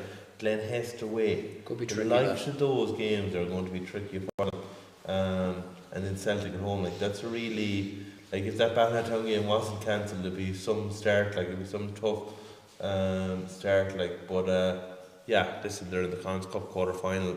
There's a lot to be positive about. The new manager, they've obviously, I suppose, went out there and got what they believed was top guy. So yeah, it'll be interesting to see what developments he makes with them. I think one of the, and this might not matter at all, but I think one thing that would do Westport an awful lot of good this season is if they can turn the games that they're going to have under the lights on Friday nights at United Park, for example against Manulla, the opening game of the season. They need to get the supporters out. They need to turn it into just an absolute cauldron of noise, I think, to be honest. I think psychologically that'd be a huge boost for some of the younger players. It sounds like it doesn't matter, but I think their lights though, I think, are on the Astro. Yeah. Like, are they going to be happy playing mini games on that? You know, I don't know, would they? Do you know, Why wouldn't they? What? Why wouldn't they? Well, like, they're very effective on that big open grass pitch up there. Like, their home record is, like, while they go to Ballyhaunis and lose 3-1 to Ballina, they go and beat Ballina by 2 goals at home. Like, that home pitch up there, Astro's a different type of game, do you know? Yeah, I suppose maybe that ties in a little bit, Joe, with the sort of like the style of play that they have going as well. I mean, I seen it there at the weekend against Kilshma, and I mean it's aggressive, it's intense, they don't slow down. You know, you see a lot of teams 2-1 up in the 90th minute and they kind of sit back and maybe pass the ball around the back. Like, they were looking to get forward at every opportunity. Like Mikey O'Brien was just so full of energy all day for them, kind of operating almost as a wing back. And it's funny because, like, Killian McGlade seems to stay at home all the time, but then, like, Harrison Quinn and Killian White are supposed to be either side of him, but both of them are overlapping into the box. And, you know, it's very impressive to see it play out, and they'll get more used to that as time goes on. But you just wonder, with these sort of systems, will they trip on their own feet a little bit, you know, trying to remember they're supposed to be here and they're actually there on the other side of the pitch. It'll be interesting to see how that plays out. I think Mikey O'Brien is a very interesting signing. Once described by Jordan Loftus in the Mayo News' preview of the Oscar Traynor final as the most difficult opponent he's ever faced, which is a very high praise coming from last year's Golden Boot winner, I suppose. But yeah, that's Westport United. We'll move on now to our predictions, and I think we're beginning with the champions, lads. It's a fairly uniform opinion here. I don't even think we need to go into too much detail about our thoughts here. I mean, you know, the three-peat is definitely on the cards for Celtic for reasons, I suppose, Pat, that we already touched on earlier. It's hard to see it going any other way. Yeah, no, look, I think they would need to drop off the standard they've set by some distance, and one of the other clubs would need to absolutely have a fantastic season, and I just can't see Celtic dropping to that extent, to be honest. So yeah, I think you have to say they'll be champions again. I think it's looking that way, Stuart. I personally don't see anyone like causing an upset. Like last year, I think you all went for Celtic as well, and I went for Ballina at the time, because I felt if they were going to win a league title, it was last season when they had all these players together, you know, the likes of your Andrew Shallys and this sort of thing, and it just never really materialised for them. But I just don't see any sort of similar challenger this year, Stuart. No, probably I don't know if they'll win it by 10 plus points or anything like that. I think the amount of games they're playing and the amount of competitions they're involved in may start taking their toll. It may take its toll maybe in the early part of the season, but I think once all those like external competitions kind of ease up, I think Celtic will put a big run together, and they will win the league once again. Good stuff. We'll move on then to our runners up, and we've all gone for Westport here, with the exception of Stuart Tynan. He was talking about Ballyhaunis earlier, and he has a chance to do so again. Yeah, Stuart. I mean, I think the difference for me between Ballyhaunis and Westport, I mentioned this Westport, I think Ballyhaunis have greater firepower. I think they have more match winners on the pitch. Guys like Benny, guys like Nathan Riley-Doyle, Dan Purcell can come up with a big goal, as can Michael Fahey, and even the likes of Jack Tuffy coming in to set pieces as well. He's very important as well for them. So I just think Ballyhaunis, I don't think they're going to win another league title this season, but I think they will be Celtic's closest challengers, and look, on their day they can beat anyone in Connacht, never mind Mayo. Joe, you've gone with Westport there. Will it be a case of a close runner-up, or will it be lagging a bit behind Celtic? Yeah, it'll be interesting if Celtics, I suppose, set the tone like they did for the last 2 seasons. I think they'll be similar as last season, 10 points maybe of a gap. If Celtic, I suppose, tire a tiny bit, I suppose 3 years on the trot and stuff, if obviously the external cups and stuff is something to think about. It'd be interesting to see what points they drop. I'd imagine anyone else in the Super League would all be looking to see who's taking points off Celtic. Can anyone take points? And that's the kind of way it'd have to be, because I don't think anyone else will break 44, 45 points. And Celtic got 49 last year, so Westport might look and say, okay, if we won away to Ballina, they might say if they turned us over at home in the league, that's maybe 5 points that they might, say they could have got. So there is that, but they had a few other games where they won that they mightn't have won. So it'll be interesting, but I think on paper I'd be saying they're the second strongest squad. Good stuff. We'll move on then to our dark horses. Joe has gone for Manulla, no doubt inspired by the weekend display against Conn Rangers. Pat and Stuart have gone for Glenhest Rovers. I've gone for Conn Rangers. Why have you gone for Conn? They can't be dark horses. I just think that, obviously, I think if I'd made this prediction after the weekend, I probably would have said something different, to be fully honest with you. But I just think, look at they're in their third season. That can go a lot of different ways for clubs. But I think if you're looking at an outside challenger, I think they're a team who can put together a good run of results if they can, correct the things they've done wrong against the top 4, maybe not concede 9 goals against Castlebar Celtic. I think they'll be moving in the right direction. It's a bold claim, but it's the one I'm making. Joe, you're gone for Manulla. Is that based purely off the weekend, or is there anything else behind that thinking? Yeah, I think dark horse, it's hard to pick. We said the Ballyheines are that as dark horses. When they've won 2 of the last 4 titles, and they were the only one really points wise that you could potentially look at. I think Manulla will have a good season. I think they'll be 8 or 10 points above where they were last season. I think they're in bonus territory in the Conn Cup. Who did they get in the Divisional Cup earlier? Who? They got Celtic or Westport. Okay, right. So, but if one of the last season's top 5 were to slip up, I think Manulla and Glenhest are probably the most likely to nick in there. That's why I would even that Super League Cup, Manulla will probably see that as a bit of a free hit again as well. So. Yeah.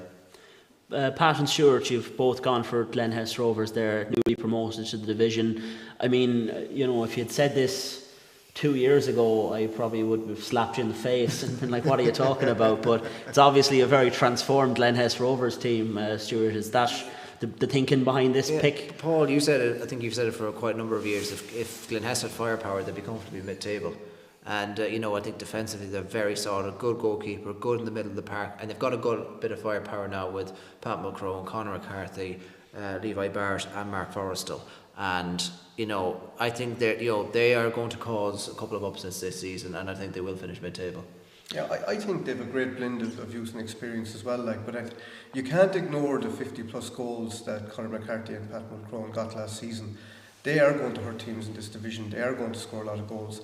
But it's that solidity as well that they have. They've a really good back 4. The likes of Paul McLaughlin and Chris Rowan in the midfield, they've got that experience. They're physically very, very strong. I think they're a very, very dangerous outfit. I think they'll take points. And mention as well, I suppose, for Owen Mack as well, the the goalkeeper was with the under 18s he was excellent at the weekend as well. I thought for Glenhest, like he's only 17 years of age, like he's just such a big lad, like, and he's brilliant dealing with crosses, great shot stop. And he was actually he was in the bench for the par 3 game, so they've options. Like, it's not like they're depending on one keeper. They've a couple of good keepers. They've an awful lot of strength and depth. So no, I think they have a very good squad. Good stuff. We'll move on now to our picks for relegation. Joe and Pat. Joe has gone for Ballyhaunis Town and Ballinrobe. Pat has gone for Ballyhaunis Town and Kilshima United. Joe, we'll go to you first there. Ballyhaunis, I suppose you kind of touched on that a little bit when we spoke about them earlier, and Ballinrobe Town. Why these two in particular? Well, Ballyhaunis, I think they came up in 4th. I think they were the obvious choice. I'd imagine everyone has picked them to go down. Ballinrobe Town was out of spite for Pat. Tell the truth. And Ballinrobe, I think, will be involved in the bottom half. I looked at the kind of experience of the other teams and maybe the quality of Conor McCarthy, and I said maybe they might be the ones that might struggle when the pressure comes on without JP, and whether they get whatever they get out of Sean Shaughnessy. Like, they're two big players at each end of the field. I just said maybe they would come under pressure, but like, they had a great win at the weekend, so it's hard to know. But I think they'll be involved in it. It'll be a tight one maybe. There's Knock there, there's a few others, but I wouldn't like to be in a relegation battle with Manulla and Glenhest, to be honest. I think they're two teams that could will get results, so it's narrowing it down tight there. The relegation points might go up depending on Ballyhaunis too. Like, does everyone turn over them? Do they become awkward? If they became awkward, it would really throw a spanner in the works. But I just think I went with them too, and that, and yeah. Pat, your selection there of KK. Tell us a bit about that. Well, I suppose in the first instance, just on Ballyhaunis, the fact that they came up in 4th would suggest that they might struggle this year, so that's why I went with them. KK, they've lost a couple of very important players. I do think it's going to be very, very tight down there. I think I can't see Glenhest or Manulla going down. I'm not going to say Ballinrobe going down, so that's kind of why I landed with KK. Good stuff. We'll move on then to myself and Stuart's picks. We've both gone for Ballinrobe Town. For fuck's sake, lads. Ballyhaunis Town. Pat, you can't be swearing, we're in a school. My apologies. Look at Stuart. I mean, it's probably for similar reasons that we outlined to Joe there. One is spite for Pat, and then the other is, I suppose it's, for me anyways, it's maybe the lack of goals, the goals that have been removed from the team with the retirement of JP O'Gorman. I think it's a massive loss for them. Obviously they had a great result in the Cup at the weekend, but doing that over the course of, well, not 18 games I would say, but definitely in the 8 games or the 10 games against, where they might realistically pick up points. Can they do that all the time? Glenhest obviously without some key players at the weekend. Like, that's, I think there'd be big question marks over Ballinrobe Town. I almost think that relegation would be a great thing for Ballinrobe Town, because it's a year down in the Premier. We've seen how much it's galvanised Claremorris, for example, when they've gone down and come back up. You're just digging. And gone back down again. Stop talking, you've said enough. No, yeah, look, I think with Ballinrobe, I just think they are lacking a bit of firepower this season, and if they don't find anyone to replace the goals that JP had, I think it's going to be a real struggle for Ballinrobe this season. As we mentioned with Ballyhaunis, I think it might be just too much too soon right now, and as I think as Richie Cunningham said during the league preview night, they might just be here 1 year too soon. So look, time will tell as the season goes ahead, but I don't think Glenhest and Manulla are going to be a relegation battle by any means. I think Ballyhaunis will go down, and I have tipped Ballinrobe, and it'll be either one of them or KK will go down in the end. What will be interesting to see is under the league's new rules, that if the majority like consensus here that Ballinrobe go down in 9th place comes to pass, and you have a situation where Celtic B win the league, and there's a playoff, like do Ballinrobe versus Erris pass, or whoever finishes the highest up in Premier, that'll be like, obviously it might not be Ballinrobe, but very interesting challenge. I very, very rarely have nothing to say. I have absolutely no comment to make whatsoever on that scenario. As someone else. It's a very hypothetical. It is, yeah. It is. If Ballinrobe comes second bottom, if... We'll see how it goes. But the journey begins in the next few days. You have Westport United versus Manulla. That's on Friday night at 7:30. You have Ballina. Is Conn Rangers the Saturday game? Yeah, that's at 3 p.m. Saturday 3 p.m. against Ballyhaunis Town. Then you have Glenhest and Kilmarnock United. I think that's the 11 o'clock game on Sunday. And then Ballina Town versus Ballinrobe Town will be on later that day. I think it's a 2:30 kickoff now. I just need to double check that. You'll get that on the app anyways. But for the enthusiasts out there who don't mind spending a bit of petrol money, you can make it to all 4 of those games. Yeah, I'm looking forward to the game Friday evening, Paul. I think that's going to be great. It's great to have games on Friday night now. Just a game on Saturday at 3 p.m. A lot of the games, all the games need to be set for 3 p.m. now. Is that a new thing, or there's not? I think it's just light. Oh, okay, right. The cup games are 2:30, but they needed that bit extra time penalties. It's nice to see the difference. The Friday, the Saturday, the Sunday. It'll be very interesting. Does the Friday night take off? Like, I hope it does. I was talking to one or two of the managers in Galway, and they play like Friday night an awful lot. Early Saturday. Like, I wouldn't have thought. I always kind of ruled out Saturday. I was saying, lads, we work until 4 or 5 o'clock. But is that an option for some clubs to play Saturday? Because you get the Saturday night after the game. Like there's a few different ways of looking at it. But yeah, it'll be interesting. I'd say the Westport Friday night now will. I think you'll see. I hope. I think you'll see maybe an uptake in crowds as well. If there's games on Friday nights as well. Be good to see it, absolutely, yeah. So that's our round 1 fixtures. Of course, Ballyhaunis were scheduled to play Castlebar Celtic, but that game is postponed now due to both clubs' involvement in the FAI Junior Cup. So I think we're coming towards the end of this live podcast here. We just have a couple of questions, and we have a comment here from Evan Rowley, who says Swinford with an ice cold face emoji, not dissimilar to the celebration of Cole Palmer. So we won't be talking about Swinford on this Super League show quite yet, but give it time, Evan. A few years and he might be back under the management of Aidan Dunleavy from League One. Other question here: how do you think the Oscar Traynor game will go? Now, we'll be previewing that game a little bit closer to the time, but I suppose, Joe, thoughts from the outset. What is it, 2-week run into it now at this stage? Yeah, not a bad draw. Donegal away. It could have been a lot worse. Could have been a lot worse. Yeah, when you look at Waterford top in the group, and you look at Wexford and a few teams that Mayo were guaranteed to be away from home, they'll take Donegal. Letterkenny's about 2 hours and 40. It's and that, but it'll be interesting. I think the FAI Junior Cup this weekend is obviously in the minds of the Ballyhaunis lads and the Celtic lads, which makes up 70% probably, or 80%. Yeah, Joe Kelly be hoping like these games clean bill of health. If you hope no injuries, guys are not, I suppose, heartbroken if they lose in the FAI Junior, and that because they'll need everyone to go away to Donegal and win. Like, Donegal turned over in its own would be decent, but they have a lot of the Letterkenny Rovers players that Murphy bet in the FAI Junior Cup, so the Mayo won't fear that, but it'll be a good battle. Definitely, yeah. It's one we'll definitely look forward to.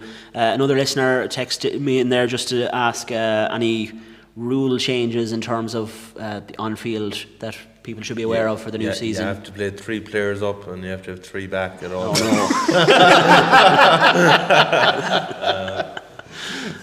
no. Rule changes.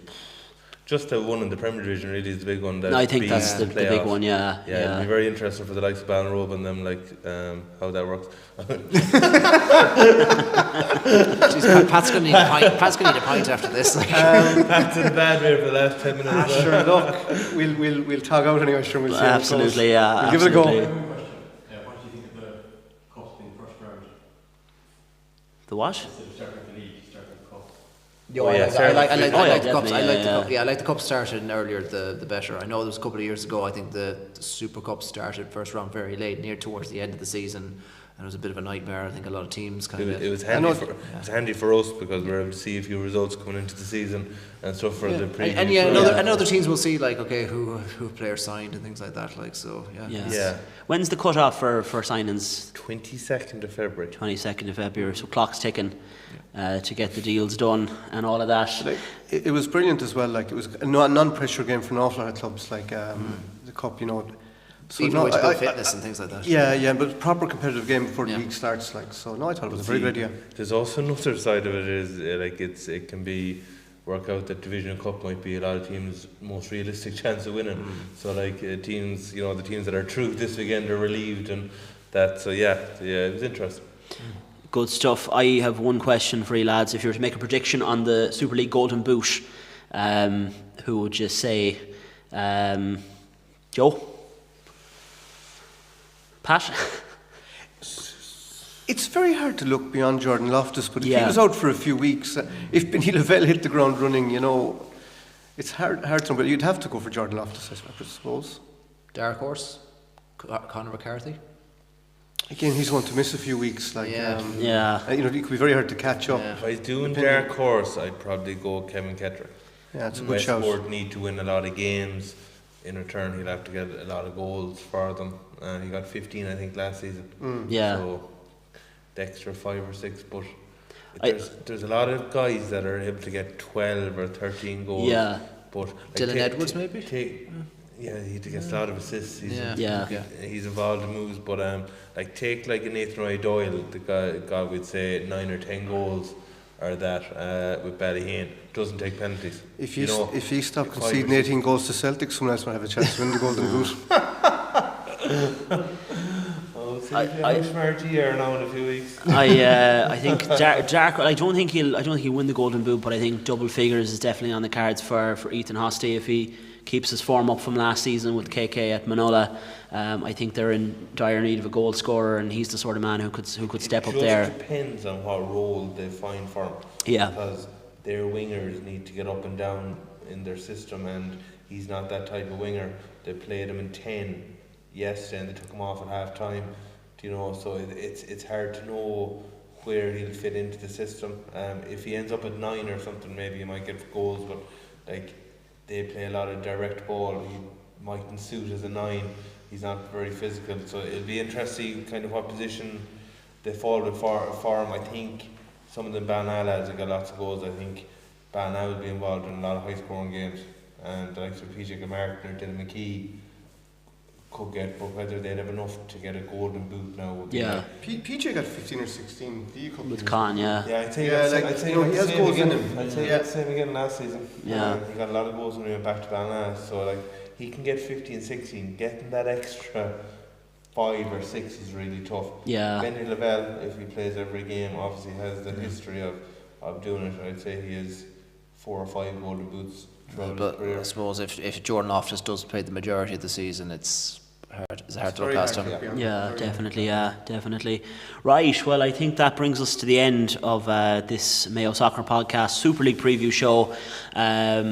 Our thanks first of all to Kieran and Ryan for sticking with us here all evening and for helping us out with sound and vision and lighting. The lights are on above us here, they can't really be thanked for that, but who can be thanked is Our Ladies Secondary School here in Belmullet for hosting us here this evening. Very much appreciated. Enrolments are open now, just to let you know. To thank our sponsors, the Ranch Sports and Music Bar, Claremorris, for their ongoing support of the podcast into the new season as well. And we're looking forward to continuing working with the Ranch throughout the year. They're a great gang of lads back there in Claremorris. And as I said, looking forward to keep working with them. So my thanks to Stuart, my thanks to Pat, My thanks to Joe for this Super League preview show. We'll have more previews coming during the week of Premier League, League 1 and League 2, taking you into the big kickoff this weekend. Don't forget to pick up the local papers. All will be carrying previews of the season tomorrow if you want to find out even more than we've been discussing in the last 2 hours or so. And yeah, thanks a million for joining us. For myself and the lads, we'll sign off now and say good night.